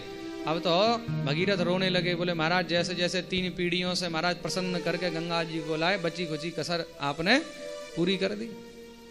जन्नू ऋषि ने देखा लोक कल्याण के लिए गंगा आई है, तो तुरंत उन्होंने अपनी जांग चीर दी। जैसे ही जांग चीरी तो वहां से गंगा जी प्रकट हो गई। तो जन्नू की जांग से प्रकट हुई पुत्री रूप में, इसलिए एक नाम हुआ जानवी। बोली श्री जानवी मैया की। धीरे धीरे महाराज प्रयाग में आई, यमुना जी से संगम हुआ और सीधे महाराज पहुंची कहाँ? कलकत्ता। और वहां जाकर के सागर से मिल गई और वहीं महाराज गंगा सागर के रूप में आज भी विराजती हैं। और सागर के माध्यम से पाताल लोक में पहुंची और जैसे उनके पूर्वजों की अस्थियों से स्पर्श हुआ तो सबका गोविंदाय नमो नमः उद्धार हो गया। भगीरथ के पुत्र हुए खटवांग, खटवांग के दीर्घबाहु, दीर्घबाहु के पुत्र हुए रघु, रघु के पुत्र हुए अज और अज के पुत्र हुए दशरथ। दशरथ जी की 3 रानियां कौशल्या, कैकेयी और सुमित्रा। पुत्र न होने के कारण श्री गुरुदेव के पास में गए, गुरुजी ने पुत्रेष्टि यज्ञ कराया, उससे चरु निकला महाराज, 3 रानियों को प्रदान किया है। भगवत कृपा से 3 रानियां गर्भवती हुई। अब रामचरित्र थोड़ा हम सूक्ष्मता से जो श्रवण करेंगे, क्योंकि अब कृष्ण अवतार का समय है। तो 3 रानियां गर्भवती हुई। समय आया तो समय के प्रभाव से महाराज 3 रानियों के गर्भ से बालकों का जन्म हुआ। किस समय? नवमी तिथि मधुमास पुनीता, शुक्ल पक्ष अविजित हरिप्रीता, मध्य दिवस अति शीत न घाम, अखिल लोकदायक विश्राम। नवमी तिथि मधुमास पुनीता, चैत्र का महीना, शुक्ल पक्ष की 9वीं तिथि और दिन के ठीक महाराज मध्य में अविजित मुहूर्त में ठाकुर जी पधारे। कैसे प्रकट हुए हैं? भय प्रकट कृपाला, दीन दयाला, कौशल्या हितकारी। ठाकुर जी प्रकट हुए महाराज। जैसे ही ठाकुर जी प्रकट हुए, धीरे धीरे छोटे से बालक के रूप में परिणत हुए। दासी ने जाकर के समाचार दिया, राजा बड़े प्रसन्न हुए। दूसरी रानी आई, उसने भी समाचार दिया। श्री कैकेयी जी ने भी एक बालक को जन्म दिया है। तीसरी रानी आई, उसने भी समाचार दिया। कि सुमित्रा जी ने दो दो पुत्र रत्न को जन्म दिया है। इतने प्रसन्न हुए राजा दशरथ। पूरी महाराज अयोध्या नगरी को सजाया गया। चारों बालकों का महाराज जन्मजात संस्कार इत्यादि कराया गया है। खूब दान धर्म किए गए। नामकरण संस्कार किया है। तो वशिष्ठ जी ने नामकरण किया। सबसे पहले बड़े का क्या नाम रखा है? जो आनंद सिंधु सुख राशि, सी करते त्रैलोक सुपासी। जो आनंद सिंधु सुख राशि, सी करते त्रैलोक सुपासी। ऐसे परम आनंद कंद भगवान, उनका नाम क्या रखा है? सो असधाम राम जस नाम, अखिल लोकदायक विश्राम। ऐसे ठाकुर का नाम रखा राम। बोली श्री रामचंद्र भगवान की। कैकेयी नंदन का नामकरण किया। विश्व भरण पोषण कर जोई, ताकर नाम भरत जस होई। जो विश्व का भरण पोषण करने वाले नाम रखा भरत, श्री भरत जी महाराज की। उनसे छोटे जाके सुमिरन तेर पुनाशा, नाम शत्रुघ्न वेद प्रकाशा। जिसका नाम सुनते ही महाराज शत्रुओं का दमन हो जावे, शत्रुओं का नाश हो जाए, ऐसे बालक का नाम रखा शत्रुघ्न। और सबसे छोटे का क्या रखा है? लक्ष्मण नाम राम प्रिय सकल जगत आधार, गुरु वशिष्ठ ते ही राखा, लक्ष्मण नाम आधार। ठाकुर श्री राघवेंद्र सरकार को जो परम प्रिय हैं, जो समस्त संसार के आधार हैं, ऐसे ठाकुर का नाम रखा लखन। बोलिए श्री लखनलाल जी महाराज की। बड़े हुए, गुरुकुल में गए अध्ययन के लिए। गुरु गृह पढ़न गयऊ रघुराई, अल्पकाल विद्या सब पाई। वहां से लौट करके आए। विश्वामित्र जी लेकर के गए यज्ञ की रक्षा के लिए। बीच में ताड़का मौसी जी मिली तो महाराज उनका भी उद्धार करते हुए चले। मारीच सुबाहु का उद्धार किया। मारीच को सीधे महाराज लंका पहुंचाया है। इधर सीता जी के स्वयंवर के लिए निमंत्रण आया तो श्री विश्वामित्र जी दोनों लालन को लेकर के गए।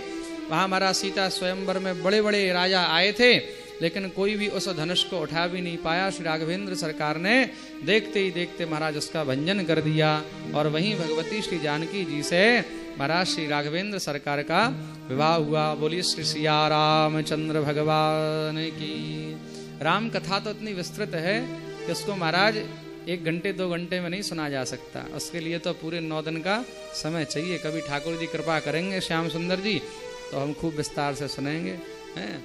तो महाराज वहां से बाकी जो 3 बहनें थी सीता जी की छोटी अनुजा, उन तीनों का श्री ठाकुर जी के तीनों छोटे अनुजों से विवाह हो गया। मांडवी जी, श्रुतकीर्ति जी और उर्मिला जी। मांडवी जी भरत जी को गई, श्रुतकीर्ति जी जो है शत्रुघ्न जी को गई और उर्मिला जी लखनलाल को। अवध में आए। राघवेंद्र सरकार के महाराज राज्याभिषेक की तैयारी चल रही है, परंतु दैव योग काल कब कौन सी महाराज गति से चले, तो काल की ऐसी इच्छा कि मंथरा ने आकर के कैकेयी की बुद्धि भ्रमित की। 2 वर मांगे, भरत का राज्याभिषेक और राम का 14 वर्ष वनवास। ठाकुर जी ने स्वीकार किया। क्यों? रघुकुल रीति सदा चले आई, प्राण जाई पर वचन न जाई। महाराज वन को गए, साथ में भगवती श्री जानकी जी, लखनलाल जी गए। इधर पिता का देह छूटा। दोनों भाई उस समय ननिहाल में थे। भरत जी शत्रुघ्न जी ये आए, पिता का संस्कार किया है। ठाकुर जी को लेने गए, परंतु ठाकुर जी नहीं आए। पिता को वचन दिया है ना, सिर्फ अपने खड़ाऊं दे दिए, वही खड़ाऊं लेकर के आए। देखिए ये वही भारत है जहां 14 वर्ष तक किसी मनुष्य ने नहीं, किसी देवता ने नहीं, सिर्फ खड़ाऊं ने राज किया। और आज उस गद्दी के लिए हम लोग महाराज न जाने क्या क्या करते हैं। वहां से महाराज चित्रकूट से आगे पहुंचे, घूमते हुए पहुंचे महाराज दंडकारण्य ऋषि मुनियों पर कृपा करी। वहां से पंचवटी गए, सुपर्णखा के महाराज नाक कान काटे गए और उसका बदला लेने के लिए रावण आया और श्री जानकी जी को लेकर के गया। खोज में ठाकुर जी निकले, हनुमान जी से मिले, सुग्रीव इत्यादि से मित्रता हुई। हनुमान जी खोज करते हुए पहुंचे लंका में, जाकर के महाराज सीधे जला के ही आ गए हैं। और जला के आए, पूरा खबर दिया है। ठाकुर जी ने महाराज श्री सीता जी को वहां से सुरक्षित निकालने के लिए समुद्र के ऊपर सेतु का निर्माण किया। भगवान श्री शंकर का पूजन किया है, तो वहीं सेतु बंध में श्री रामेश्वर के रूप में भगवान शंकर आज भी विराजे हुए हैं। बोली रामेश्वर भगवान की। लंका में गए, वहां जाकर के महाराज रावण से युद्ध हुआ और यथा धर्म तथा जय हो। भगवान श्री राम ने रावण पर विजय पाई और भगवती श्री सीता जी को लेकर के वापस अवध में पधारे। गोस्वामी श्री तुलसीदास जी ने यहीं तक वर्णन किया है, ये 7वां कांड है। लेकिन श्री वाल्मीकि जी ने महाराज 8वें कांड का भी वर्णन किया है। कदाचित ऐसा नहीं है कि वो 8वां कांड नहीं है। भगवती श्री जानकी जी के विरह को सहने की महाराज एक क्षमता नहीं थी, जिस जानकी ने इतना कष्ट किया, और ऐसी भगवती श्री जानकी जी को श्री राघवेंद्र सरकार ने अपने से दूर कर दिया। वो जो विरह है, उस विरह का वर्णन करना इतना साधारण नहीं था। इसीलिए श्री तुलसीदास जी ने यहीं पर श्री जानकी जी के साथ राघवेंद्र जी को विश्राम दिया है, और आज भी ठाकुर जी श्री अवध बिहारी के रूप में वहां विश्राम कर रहे हैं। बोलिए श्री अवध बिहारी सरकार की जय। यही हम श्री राम कथा को विश्राम देते हैं। अब ठाकुर जी के जन्मोत्सव की ओर बढ़े। भगवान ने सूर्य वंश में राम के रूप में अवतार लिया और चंद्र वंश में कृष्ण के रूप में। तो यहां पर प्रश्न किया परीक्षित जी ने, बोले भगवान ने चंद्र वंश में कैसे अवतार लिया? हम उस परिपूर्णतम भगवान श्री कृष्ण के अवतार का वर्णन श्रवण करना चाहते हैं। श्री सुखदेव जी ने चंद्र वंश का वर्णन प्रारंभ किया। ब्रह्मा के पुत्र हैं अत्रि, अत्रि के पुत्र हुए चंद्रमा, चंद्रमा के बुध, बुध के पुर्रवा, पुर्रवा के 6 पुत्र हुए आयु, श्रुतायु, सत्यायु, रे, विजय और जय। इसमें जो आयु हैं, आयु के पुत्र हुए नहुष, नहुष के भी महाराज 6 बेटे हुए, यति, ययाति, संयाति, आयति, वियति और कृति। इसमें जो ययाति हैं, ययाति की 2 पत्नी शर्मिष्ठा और देवयानी, इन दोनों से महाराज 5 संतानें हुई। देवयानी से 2 पुत्र और शर्मिष्ठा से 3। इनके नाम क्या? यदु, द्रुहु, अनु, तुर्वसु और सबसे छोटे हैं पुरु। तो यदु के वंश में स्वयं भगवान अवतीर्ण हुए। यदु का वंश आगे चला तो यदु के वंश में आगे चल करके महाराज भोज हुए, वृष्णि हुए, अंधक हुए, शूर हुए। तो भोज वंश में आगे चल करके राजा उग्रसेन हुए, उनके भाई देवक, उग्रसेन के पुत्र हुए कंस। और वृष्णि वंश में अक्रूर और महाराज उद्धव जी इत्यादि ये सब वृष्णि वंशी हुए। शूर वंश में राजा हुए देवमीड, और देवमीड के पुत्र हुए शूरसेन। ध्यान देना, देवमीड की 2 पत्नियां थी, मारिशा और इला। तो उनमें से एक पत्नी जो है जाति से वैश्य थी और एक क्षत्रिय। जो छत्राणी थी उनके गर्भ से जो बालक हुआ, ये कथा भागवत जी में नहीं है, ये गर्ग संहिता में है। तो उसमें से जो मारिशा थी वो महाराज जाति से छत्राणी वैश्य थी। तो मारिशा के गर्भ से महाराज 2 बालक हुए, उनका नाम था अर्जन्य और पर्जन्य। उनके महाराज 9 बेटे हुए जिनको नवनंद कहा गया है। और जो छत्राणी थी उसके गर्भ से सूरसेन हुए। सूरसेन के 10 पुत्र हुए हैं। उसमें सबसे बड़े हैं श्री वसुदेव जी महाराज। वसुदेव के घर में ठाकुर जी भगवती श्री देवकी के गर्भ से प्रकट हुए और उन्होंने कंस का उद्धार किया। राजा परीक्षित बोले, प्रभु हमने आपसे कहा था कि जल्दी सुनाओ, तो जल्दी का मतलब ऐसा नहीं कि आपने इतनी जल्दी जो है ठाकुर जी का वर्णन सुना दिया। तो फिर कैसे सुनाए? कथितो वंश विस्तार भवता सोम सूर्ययो राज्ञांचो भयवंश्यानां चरितम परमाद्भुतम। कथितो वंश विस्तारो, थोड़ा विस्तार से आप श्रवण कराइए। श्री सुखदेव जी महाराज कहते हैं कि जिस समय कंस के अत्याचार से सारा संसार त्रस्त हो गया, ये कंस इतना अत्याचारी कैसे बना? जिस समय कंस का जन्म हुआ महाराज, श्री गर्गाचार्य जी जो समस्त यदुवंशियों के आचार्य हैं एवं भोजवंशियों के आचार्य हैं, आकर के महाराज उन्होंने उसका भविष्य बताया, कुंडली बनाई।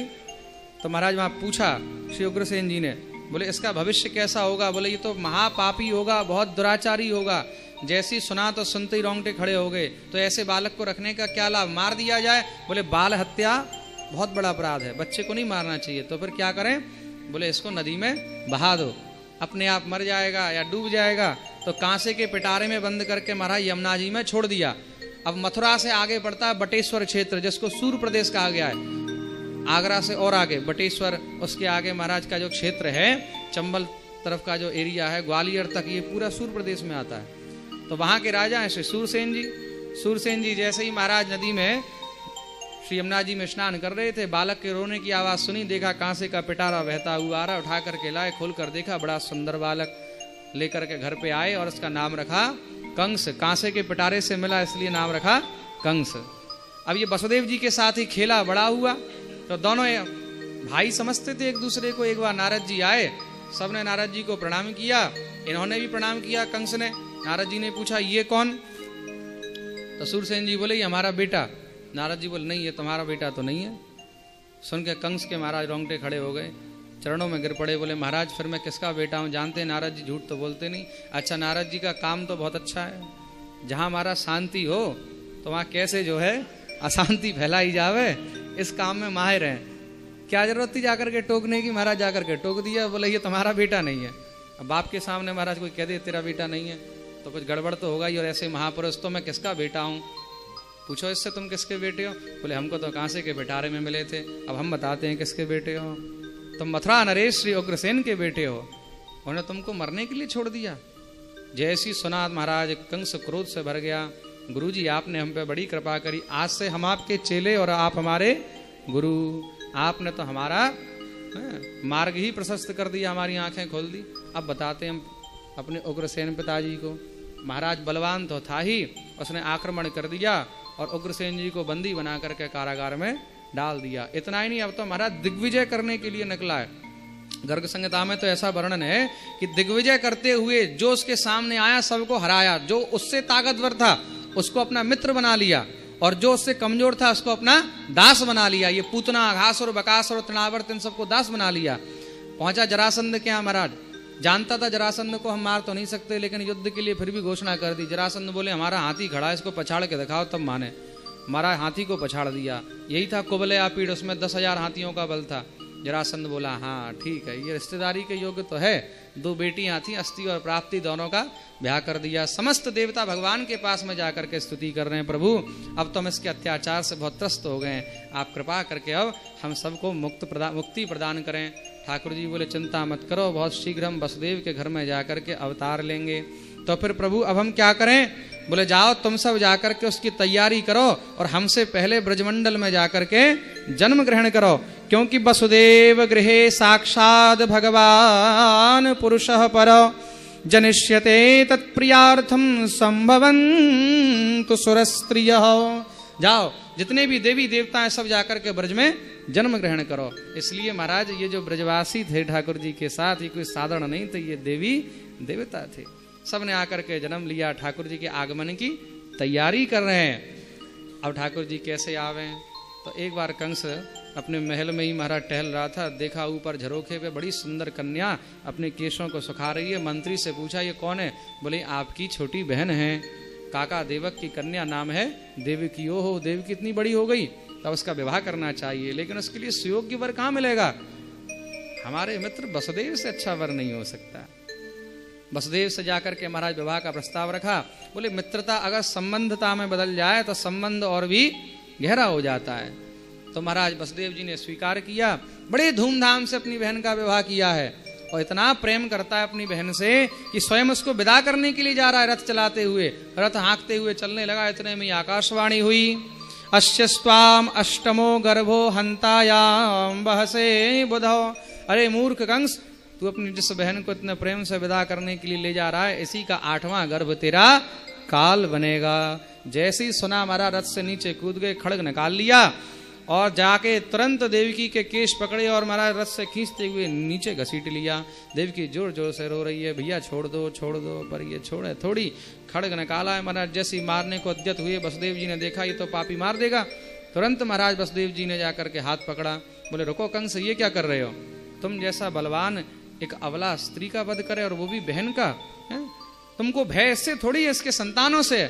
हम वचन देते हैं इसके गर्भ से जितने संतान होंगे एक एक करके सब तुमको लाकर सौंप देंगे। कंस जानता था कि वसुदेव जी झूठ नहीं बोलते। कंस ने कहा ठीक है, दोनों को मुक्त कर दिया। सर्वप्रथम महाराज पहला बालक हुआ, लेकर के कंस के पास में पहुंचे। कंस ने देखा, बोले इससे हमारी कोई दुश्मनी थोड़ी है, ले जाओ इसको। एक के बाद दूसरा, दूसरे के बाद तीसरा, तीसरे के बाद चौथा, 5वां, 6वां, 6 बालक हो गए और 7वें का नंबर आया। ठाकुर जी बोले अब हम जाएंगे। तो भगवान शेष बोले नहीं, पहले हम जाएंगे। ठाकुर जी बोले क्यों? बोले हमें सब मालूम है, पिछले बार छोटे बन करके गए थे तो हमको खूब तड़पाया, लखन ये करो, लखन वो करो, दिन भर खाली हमसे सेवा कराई। इस बार हम बड़े बन के जाएंगे और आप छोटे बन करके जाना, आपसे सेवा कराएंगे। ठाकुर जी बोले जैसी तुम्हारी मर्जी। तो सप्तमो वैष्णवम धामम यमनंतम प्रचक्षते सातवें गर्भ के रूप में परम वैष्णव श्री अनंत देव पधारे। जैसे ही महाराज सातवां गर्भ आया, देवताओं ने नारद जी को भेजा। बोले कंस बड़ा पुण्यात्मा बन गया, आजकल पाप कर नहीं रहा, पाप ज्यादा बढ़ेंगे नहीं तो इसका उद्धार कैसे होगा। नारद जी आए, आकर के जैसे कंस के सम्मुख उपस्थित हुए, प्रणाम किया। आइए गुरुदेव, कैसे आना हुआ? हमको तुम्हारी बड़ी चिंता रहती है। क्यों? अरे तुम्हारी बुद्धि काम ही नहीं कर रही है, तुमने वसुदेव के पुत्रों को ऐसे ही छोड़ दिया, लेकिन उनसे हमारी कोई शत्रुता थोड़ी है गुरुदेव। अरे तुम्हें पता नहीं है, देवताओं की चाल कभी भी कुछ भी हो सकती है। 8 कमल के फूल लिए सामने रख दिए, बोले गिनो 1 2 3 4 5 6 7 8। बोले अब इधर से गिनो 1 2 3 4 5 6 7 8। कंस का माथा चकराया। बोले समझ गए, कब पहला 8वां बन जाए और 8वां पहला बन जाए। चौथे से गिनो तो गिना 1 2 3 4 5 6 7 8। चौथे से गिनोगे तो तीसरा 8वां बन जाएगा। बोले गुरुजी हम समझ गए। चिंगारी की जरूरत थी सो नारद जी ने लगा दी, अब आग लगाना तो बाकी काम कंस कर ही देगा। तुरंत महाराज वसुदेव देवकी को बुलवाया। ठाकुर जी ने जैसे ही देखा कि बुलवा रहा है, इसका मतलब कुछ ना कुछ गड़बड़ होगा, तो उन्होंने भगवती योग माया से कहा, देवी जल्दी से देवकी के गर्भ में जो संतान है उसको रोहिणी के गर्भ में पहुंचा दो। वसुदेव जी की पहले से महाराज और 7 पत्नियां हैं, ये 8वीं हैं। सबसे बड़ी है रोहिणी। रोहिणी, पौरवी, भद्रा, मदरा, रोचना, इला इत्यादि ये उनकी पत्नियां।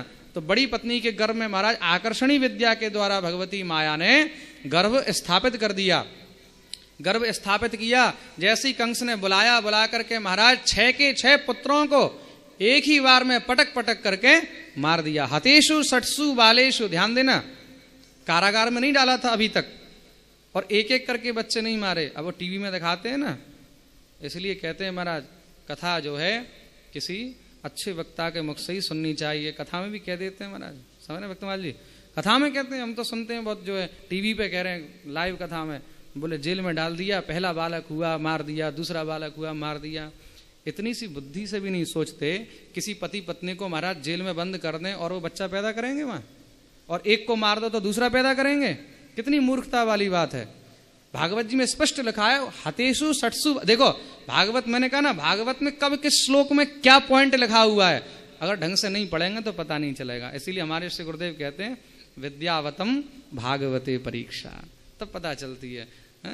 तो हतेषु सठसु बालेषु, 6 बालकों को एक ही बार में मारा है। और महाराज 7वां तो ऐसा हो गया, चारों ओर खबर हो गई कि गर्भ में ही नष्ट हो गया। गर्भो बभूव देवक्या हर्ष शोक विवर्धनो। कंस बड़ा प्रसन्न हुआ। बोले देखो 8वां तो बाद में आएगा, 7वां पहले ही नष्ट हो गया। लेकिन इन्होंने क्या किया, वसुदेव जी ने रोहिणी जी को नंद बाबा के यहाँ भेज दिया। चचेरे भाई हैं, भले ही महाराज उन्होंने जो है दूध दही का व्यापार कर लिया हो, वैश्य धर्म अपना लिया हो, वो अहीर हैं और ये यादव हैं, लेकिन है तो एक ही बाप की संतान, रक्त तो एक ही है। तो महाराज उनके यहाँ भेज दिया ताकि कंस को पता नहीं चले, पता चल गया तो इसके बच्चे को भी मार डालेगा। अब तो महाराज जैसे ही 7वां गर्भ नष्ट हुआ, समस्त देवता इस प्रतीक्षा में है कि ठाकुर जी कब आवें। भगवान ने योग माया से कहा देवी पहले आप जाइए। कहाँ जाएं? जाकर के भगवती यशोदा जी के गर्भ से जन्म लीजिए। भगवती माया ने कहा प्रभु माया तो कभी जन्म लेती नहीं, अगर माया ने जन्म ले लिया तो संसार में फिर माया की कीमत क्या रहेगी, मुझको कौन मानेगा। ठाकुर जी बोले चिंता मत करो, तुम जन्म लो, हम ऐसी कृपा करते हैं कि हमारी कृपा से संसार में तुम्हारी पूजा हमसे ज्यादा होगी। दुर्गेति भद्रकालीति विजया वैष्णवीति च कुमुदा चंडिका कृष्ण माधवी कन्यकेति च। लोग दुर्गा के नाम से वैष्णो देवी, जिसको वैष्णवी देवी भी कहते हैं, अलग अलग नामों से तुम्हारी पूजा करेंगे। कोई चंडी के नाम से, चामुंडा के नाम से, हमसे ज्यादा पूजा तुम्हारी होगी। उसी के कारण है कि इस कलयुग में देवियों की पूजा अधिक होती है। बोलो वृंदावन बिहारी लाल की। श्री योग माया जी गर्भ में आई। जो योग माया समस्त संसार को अपने वश में रखती है, वो आज माता के गर्भ में आई है। अब आई तो ठाकुर जी कैसे रह जाएं, तो ठाकुर जी भी भगवती श्री देवकी के गर्भ में प्रविष्ट हुए। जैसे ही कंस को पता चला, दोनों को तुरंत महाराज कारागार में डाल दिया है। अब डाला है कारागार में, जब अष्टम गर्भ आ गया। अब ठाकुर जी गर्भ में आए तो समस्त देवताओं ने महाराज भगवान की स्तुति की कि भगवान सबको गर्भ में भेजते हैं, आज स्वयं गर्भ में आए, जरा हम भी तो देखें भगवान कैसे लगते हैं। इसको गर्भ स्तुति कहा गया है। सत्यव्रतम सत्य परम त्रिसत्यम सत्यस्य योनिम निहितम च सत्ये सत्यस्य सत्यमृत सत्यनेत्रम सत्यात्मकं त्वां शरणं प्रपन्नाः। सत्य स्वरूप भगवान का ऐसा वंदन किया, ऐसी स्तुति की प्रभु अब आप जल्दी से आइए, हम आपका स्वागत करते हैं। स्वागतम कृष्णा शरणागतम कृष्णा स्वागतम कृष्णा शरणागतम कृष्णा स्वागतम कृष्णा सुस्वागतम कृष्णा स्वागतम कृष्णा सुस्वागतम कृष्णा स्वागतम सुस्वागतम शरणागतम कृष्णा स्वागतम सुस्वागतम शरणागतम कृष्णा स्वागतम सुस्वागतम शरणागतम कृष्णा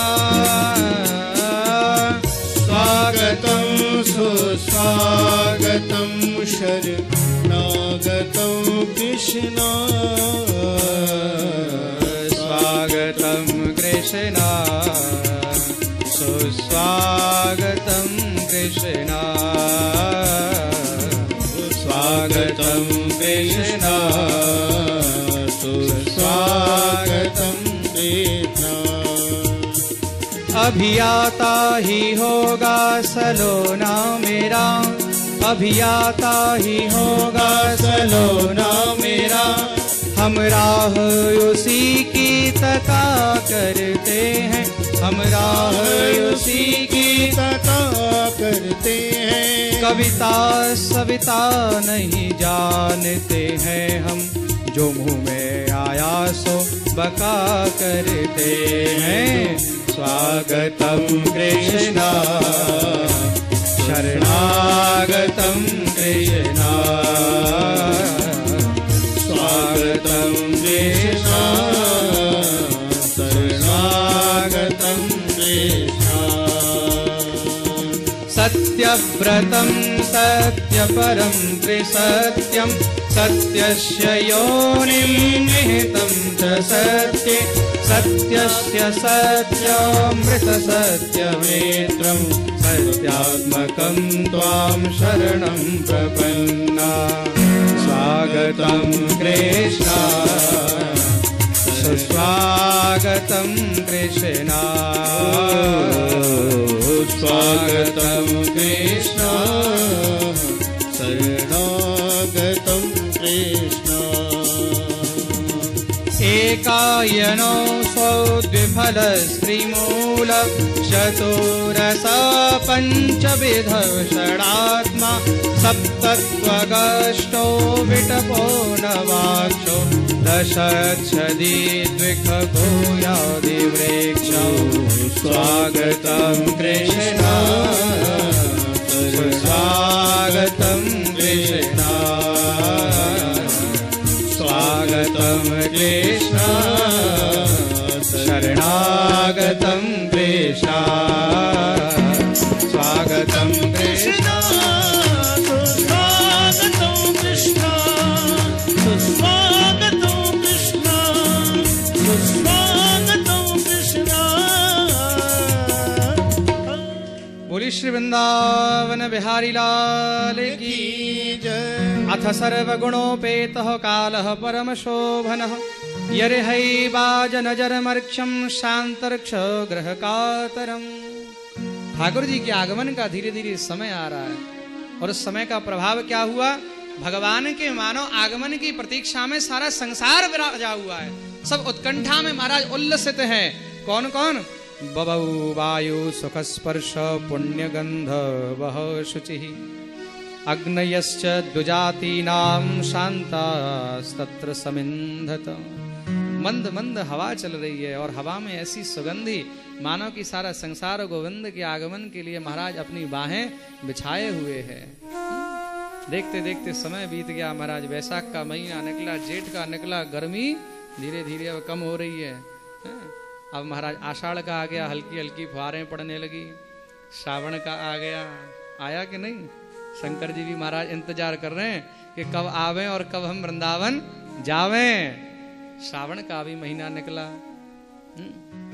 नद्यः प्रसन्न सलिला हृदा जल रुहश्रिय द्विजाली कुल सन्नादस्तवका वनराजय। नदी भी प्रसन्न है, नदियों में जलस्तर बढ़ गया, जल बढ़ गया। क्यों? क्योंकि गोविंद आ रहे हैं। वृक्ष हरे हो गए, भूमि प्रसन्न हो गई, चारों ओर वातावरण शांत हो गया। ठाकुर जी के आगमन की तैयारी में भादों का महीना, कृष्ण पक्ष। कृष्ण पक्ष में भी महाराज प्रतिपदा गई, दौज गया, तीज गई, चतुर्थी निकल गया, पंचमी चली गई और षष्ठी गई, सप्तमी वो भी निकला और अष्टमी आई। और अष्टमी में महाराज दिन निकल गया, संध्या का समय हो गया, रात्रि का समय प्रारंभ हुआ। रात्रि के 7:30 बज गए, अब 8 बज गए, 9 बज गए। अब तो महाराज भक्त जो है बेचैन हो रहे हैं कि कब आए हमारे गोविंद, कब आए। पूरी प्रकृति महाराज बेचैन हो रही है कि कब उस नवघन श्याम का दर्शन होवे। 10 बज गए, 11 बज गए। अब 11 के बाद हैं? अच्छा, इतनी जल्दी 12? ठाकुर जी महाराज जब तक इंतजार नहीं कराएं तब तक कैसे आनंद आएगा? हैं? ऐसे थोड़ी इतनी जल्दी आ जाएंगे। तो ठाकुर जी कैसे आएंगे, श्याम सुंदर कैसे आएंगे? उसके लिए पहले राधे राधे बोलना पड़ेगा। एक बार प्रेम से बोलो, राधे राधे। अरे बोलो ना, और जोर से, ताकि श्याम सुंदर जल्दी से आवे। क्योंकि राधे राधे रटो चले, तो जब तक राधा रानी का नाम नहीं लोगे ना तो श्याम सुंदर जल्दी आएंगे नहीं, टाइम जल्दी निकलेगा नहीं। तो 11 के बाद 11:30। अब 11:30 के बाद 11:15। अच्छा, बड़ी जल्दी मच रही है 11:15। 11:35 ले लो मजा।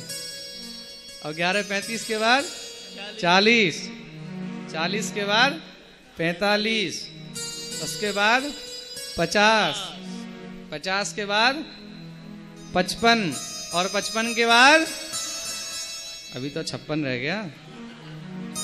अब 11:56 हुए, 11:57, 11:58, 11:59 और अब अभी थोड़ी 11:59 30 सेकंड। अब 11:59 50 सेकंड। अब कितने रह गए? 10। उल्टी गिनती शुरू। अब हो गए 10, अब 9, अब 8, अब 7, अब 6, अब 5, अब 4, अब 3, अब 2 और अब बोलो वृंदावन बिहारी लाल की जय। श्री राधा श्याम सुंदर भगवान की जय। तमद्भुतं बालकमम्बुजेक्षणं चतुर्भुजं शंख गदार्युधायुधं श्रीवत्सलक्ष्मं गलशोभिकौस्तुभं पीताम्बरं सान्द्रपयोदसौभगं। देखते ही देखते ठाकुर जी प्रकट हो गए। यहाँ भी जन्म नहीं हुआ है, पहले प्रकट हुए हैं। चतुर्भुजम शंख गदार्युधायुधम, शंख चक्र गदा पद्म धारण करके ठाकुर जी रात्रि के ठीक 12 बजे प्रकट हुए। जैसे ही प्रकट हुए दिव्य प्रकाश से महाराज पूरा कारागार भर गया। जितने भी वहां पर महाराज द्वारपाल थे एक एक करके सब मूर्छित हो गए, सबके सब मूर्छित हुए। लेकिन वसुदेव और देवकी की आंखें खुली। जैसी आंखें खुली, सामने साक्षात परब्रह्म का दर्शन किया। हाथ जोड़ करके स्तुति करी। ठाकुर जी ने कृपा की, बोले वसुदेव अब देर न करो, अति शीघ्र मुझको यहाँ से लेकर के जाओ और ले जा करके यशोदा के पास में रख देना। गोकुल में नंद पत्नी यशोदा के पास रख करके वहां से एक बड़ी सुंदर सी कन्या होगी, उसको लेकर के वापस चले आना। ठाकुर जी ने कृपा करी और देखते ही देखते छोटे से बालक का रूप धारण कर लिया। बोलिए वसुदेव नंदन भगवान की जय। वसुदेव जी विचार कर रहे हैं कि अब मैं लेकर के कैसे जाऊं, हाथ और पैर तो बंधे हैं। जैसे ही बालक को गोदी में उठाया, उठाते ही हाथों की हथकड़ी, पैरों की बेड़ियां एक एक करके खुल गईं, एक एक करके सारे के सारे द्वार खुल गए। लेकर के चले महाराज। जैसे ही यमुना जी के पास पहुंचे, भगवती श्री यमुना जी से प्रार्थना की तो श्रीमद् भागवत जी में ऐसा वर्णन है कि श्री यमुना जी ने साक्षात महाराज रास्ता दे दिया, बीच में से दो भाग हो गई। ऐसा लिखा है, मघोनी वर्ष्यत्य सकृत यमानुजा गंभीर तोयौघ जमोर विफेनिला भयानकावर्त शता कोला नदी मार्गम ददौ सिंधु रिवश्रियः पते। ठाकुर जी के महाराज आगमन के लिए यमुना जी ने स्थान दे दिया, बीच में से दो भाग हो गई। अब जैसे ही महाराज लेकर के चलने लगे, हल्की हल्की वर्षा हो गई। अब हल्की वर्षा पड़ने लगी तो बूंदे पड़ेंगी। लाला को अभी अभी जन्म भयो नहीं, तो पानी की बूंद गिरे तो कहीं ऐसा नहीं हो कि निमोनिया है जाए। जाके मारे अब के बड़े भैया बन के आए ना श्री अनंत, तो महाराज छत्र लगा करके पीछे से चल रहे हैं। क्यों? इस बार सुरक्षा की जिम्मेदारी है। देख लो, चाहे छोटे बन के आओ चाहे बड़े बन के आओ, सेवा तो ठाकुर की करनी ही पड़ेगी। पीछे पीछे चल रहे हैं। यमुना जी ने विचार किया, बोले देखो गोविंद आए और मेरे ऊपर से जा रहे हैं, कहीं ऐसा नहीं हो कि उनका स्पर्श भी नहीं होवे, तो सबसे पहला स्पर्श तो हमसे होना चाहिए। देखते ही देखते उन्होंने जल महाराज बढ़ा दिया और मिल गई। जैसी जल से मिल गई, वसुदेव जी घबराए, बोले कहीं डूब नहीं जाए। महाराज बालक को ऊपर किया, अब फिर भी महाराज जल और ऊपर जावे, तो जोर जोर से चिल्लाएं, बचाओ बचाओ बचाओ। ठाकुर जी यमुना जी से कह रहे हैं, देखो देवी अच्छी बात नहीं है, तुम तो बहू हो और बहू का काम है ससुर के चरणों में रहे। तुम तो ससुर के जो है दाढ़ी तक पहुंच गई। यमुना जी बोली दाढ़ी नहीं, आज तो हम जो है सारा घूंघट घर पे उतार के आएंगे। आज चाहे ससुर के माथे पे चढ़ना पड़े सो चढ़ जाएंगी, लेकिन आपका स्पर्श करके ही मानेंगी। ठाकुर ने देखा कहीं ऐसा नहीं हो कि हमारे पिताजी यही जो है गोविंदाय नमो नमो हो जाएं। अपने चरण नीचे लटका दिए। जैसे ही यमुना जी ने स्पर्श किया, आनंदित हुई, जल कम हुआ, लेकर के पहुंचे भगवती श्री यशोदा जी के पास में छोटी सी कन्या महाराज प्राप्त हुई। उस बालक को रखा, चुम्बन किया और रख करके उस कन्या को लेकर के लौटे कारागार में। जैसे ही लौटे, सारे के सारे द्वार बंद हो गए, हाथों की हथकड़ियां, पैरों की बेड़ियां फिर से बंध गईं। आज इस कन्या को यहीं हम आनंद लेने दें, आज मारा मारी नहीं, आज सिर्फ ठाकुर जी के जन्म का उत्सव। अब इधर क्या हुआ, इधर महाराज नंद बाबा की बहन सुनंदा 6 महीने पहले से ही डेरो जमा के बैठी है। चौ हमारे यहाँ ऐसा होवे ना कि भैया के बालक हैवे वारो होए तो महाराज बहन जो है पहले तो ही आए के बैठ जावे, भाभी की सेवा हो जाएगी और भैया के लाला भयो तो बधाई भी चोखी मिलेगी। तो जाके हमारे सुनंदा जी महाराज वहाँ डेरो जमाए के बैठी हुई हैं। अब रात्रि के ठीक 3 बजे सोए के उठी। जैसे ही महाराज यशोदा जी के कक्ष की ओर गई तो नीलमणि को सो प्रकाश बगल में देखो कि महाराज छोटा सा लाला देख के ऐसी उछली प्रसन्नता के मारे दौड़ करके गई सीधे यमुना जी के किनारे। बाबा आनंद वहाँ बैठे भये कि न जाने कब होगो कब होगो कब होगो, और दौड़ करके आई, बोले बाबा है गो। जैसी सुनी नंद बाबा महाराज मुड़ के देखो, नंद बाबा ने देख के पूछी, बोले कहा भयो लाली बता तो सही। बाबा तब बताऊंगी जब हमें कछु मिलेगा। बोले कहा चाहिए? बोले भाभी को 9 लखा चाहिए। बोले दियो पर बता तो सही भयो का। बोले बाबा लाला भयो है, बोलो नंद के लाला की। जैसे ही नंद बाबा ने सुनी महाराज 10 फुट ऊंचे उछल गए। 75 साल का डोकरा महाराज ऐसा उछलो कि महाराज देखते बारे भी देखते रह जाएं। और जैसे ही नंद बाबा उछले दौड़ करके आए, आकर के समस्त ब्रजवासियों को, गोकुल वासियों को बुलाया। महाराज हाणी को बुलायो है और बुलाए के पूरे ब्रजमंडल में निमंत्रण करायो है। हाँ जी, ऐसा वर्णन है, पूरे ब्रजमंडल में निमंत्रण कराया। बातें कही, बोले लाला चलो जाइयो सीधे कहाँ बेलवन, और बेलवन से चलो जाइयो सतोए, और सतोए तो जाइयो कहाँ है बहुलावन, और बहुलावन से चलो जाइयो कहाँ, बोले मुखराई, राधा रानी जी की नंसार है। और मुखराई ते चलो जाइयो कहाँ गोवर्धन, गोवर्धन ते आने और ते पूछ रही, और पूछ रही ते चलो जाइयो कहाँ श्यामदाग, और श्यामदाग ते डीग, और डीग ते चलो जाइयो कहाँ आदि बद्री ते केदार, और केदार ते कहाँ महाराज कामा, और कामा से कदम खंडी से कहाँ महाराज बरसाने से महाराज जावट, और जावट से नंदगाम छोड़ दियो क्योंकि अभी वहाँ हम पहुँचेंगे जावट, और जावट से आगे चलो जाइयो दहीगाम, और दहीग्राम से आगे चलो जाइयो कहाँ है चमेली वन, और चमेली वन से कहाँ खम्बवन और खम्बवन ते शेषशाही और शेषशाही ते अइयो कोसी और कोसी ते फिर फालेन और फालेन ते सीधो जइयो शेरगढ़ हैं और शेरगढ़ से सीधे चलो जइयो चीरघाट, चीरघाट से नंद घाट और नंद घाट से माटवन और माटवन से बेलवन और बेलवन से मानसरोवर और मानसरोवर से सीधे जइयो राय और राय से अइयो कहाँ कारव और कारव ते दाऊजी और दाऊजी एक सीधे आ जइयो गोकुल। बोलो वृंदावन बिहारी लाल की। पूरे 84 कोस ब्रजमंडल को निमंत्रण कर दिया महाराज, समस्त ब्रजवासी आ रहे हैं, पर एक जगह निमंत्रण नहीं किया। कहा मथुरा, बोले मथुरा मत चलो जाइयो नहीं तो कंग से पता पड़ जाएगी। महाराज सब आए और आए के बाबा को बधाई दे रहे हैं, क्योंकि नंद बाबा कौन है, ब्रजराज हैं, ब्रजेंद्र हैं, ब्रजराज के यहाँ लाला भयो है, तो सब आए के बधाई दे रहे हैं। बोलो बाबा बधाई है, बधाई है, मैया बधाई है। बधाई है। ऐसे नहीं और जोर से बोलना पड़ेगा। बोलो बाबा बधाई है, बधाई है। अब बधाई चाहिए कि नहीं? चाहिए। तो कौन कौन को बधाई चाहिए? सब हाथ ऊपर करो, जाए जाए चाहिए। तो और जाके हाथ ऊपर नहीं होंगे श्याम सुंदर की बधाई नहीं मिलेगी, ध्यान रखियो। दोनों हाथ ऊपर, तो जोर से बोलो नंद के लाला की जय हो, लाला के मैया की जय हो, लाला के भक्तन की जय हो।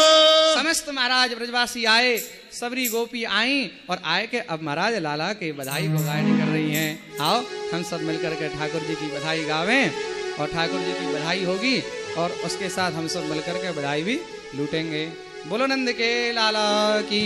तो नंद के आनंद भयो और जय कन्हैया ध्यान रखना। हे नंद के आनंद भयो जय कन्हैया लाल की। नंद के आनंद भयो जय कन्हैया लाल की। नंद के आनंद भयो जय कन्हैया लाल की। नंद के आनंद भयो जय कन्हैया लाल की। जय कन्हैया लाल की जय हो गोपाल की।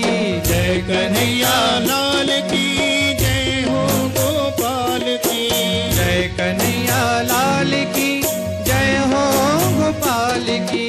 जय कन्हैया लाल की जय हो गोपाल की। नंद के आनंद भयो जय कन्हैया लाल की। नंद के आनंद भयो जय कन्हैया लाल की।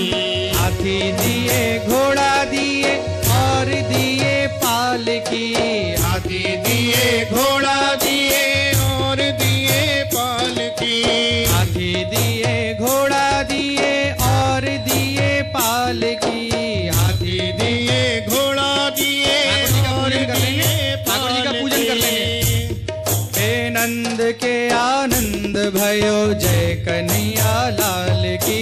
नंद के आनंद भयो जय कन्हैया लाल की। अब देखो हाथी दिए घोड़ा दिए और दिए पालकी। तो कौन को दिए हाथी घोड़ा, कौन को दिए पालकी? कौन को दिए हाथी घोड़ा, कौन को दिए पालकी?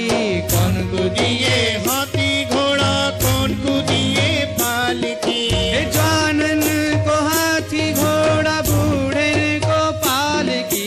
जवानन को हाथी घोड़ा बूढ़े को पाल की। हे जवानन को हाथी घोड़ा, बूढ़े को पालकी।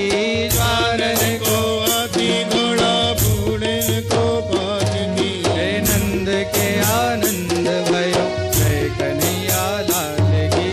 नंद के आनंद जय कन्हैया लाल की। नंद के आनंद भयो जय कन्हैया लाल की। नंद के आनंद भयो जय कन्हैया लाल की। लड्डू दिए पूड़ी दिए और दही लापसी। लड्डू दिए पेड़ा दिए और दिए लापसी। कौन को दिए लड्डू पेड़ा, कौन को दही लापसी। कौन को दिए लड्डू पेड़ा कौन को दिए लापसी। जवानन को लड्डू पेड़ा, बूढ़े को लापसी। जवानन को लड्डू पेड़ा बूढ़े को लापसी। हे नंद के आनंद भयो जय कन्हैया लाल की। नंद के आनंद भयो जय कन्हैया लाल की। हे नंद के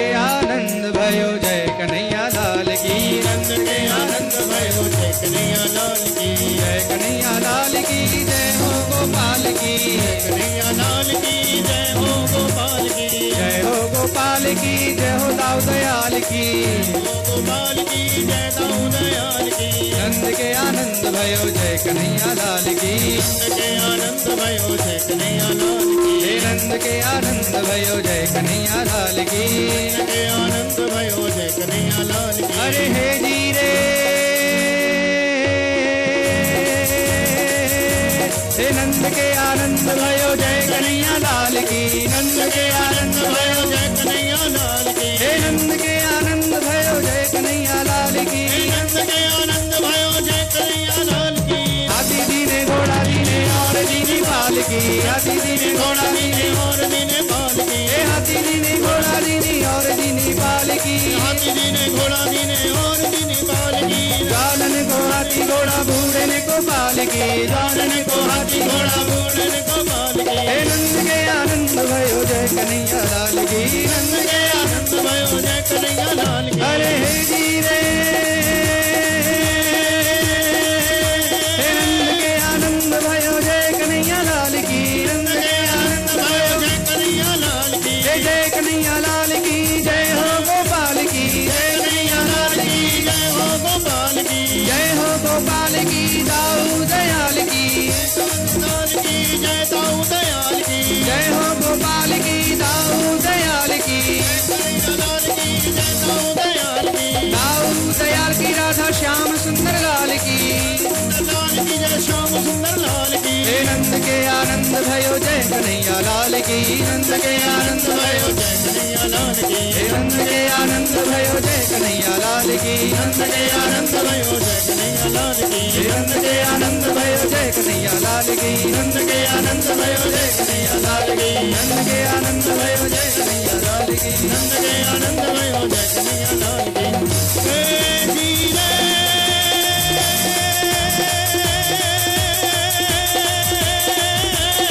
जय हो नंद के आनंद भयो जय कन्हैया लाल की, नंद के आनंद भयो जय कन्हैया लाल की, नंद के आनंद भयो जय कन्हैया लाल की, नंद के आनंद भयो जय कन्हैया लाल की, जय कन्हैया लाल की, जय कन्हैया लाल की, जय कन्हैया लाल की, जय कन्हैया लाल की। बोलिए श्री नंद के लाला की जय श्री राधा श्याम सुंदर भगवान की जय जय जय श्री राधे। सब ब्रजवासियों ने मिलकर के महाराज खूब उन्मत्त नृत्य किया, गायन किया। अब सब बधाई ले रहे हैं। अब एक बधाई आपको हमारे रवि जी श्रवण कराएंगे, उसके पश्चात ठाकुर जी की आरती। आज नंदोत्सव है, नंदोत्सव में थोड़ा बहुत देर हो ही जाता है। इधर श्याम सुंदर जी की भी आरती होनी है और यहाँ नंदलाल की भी, तो एक बधाई श्रवण करेंगे, इसमें बधाई लूटेंगे, उसके पश्चात ठाकुर जी की आरती।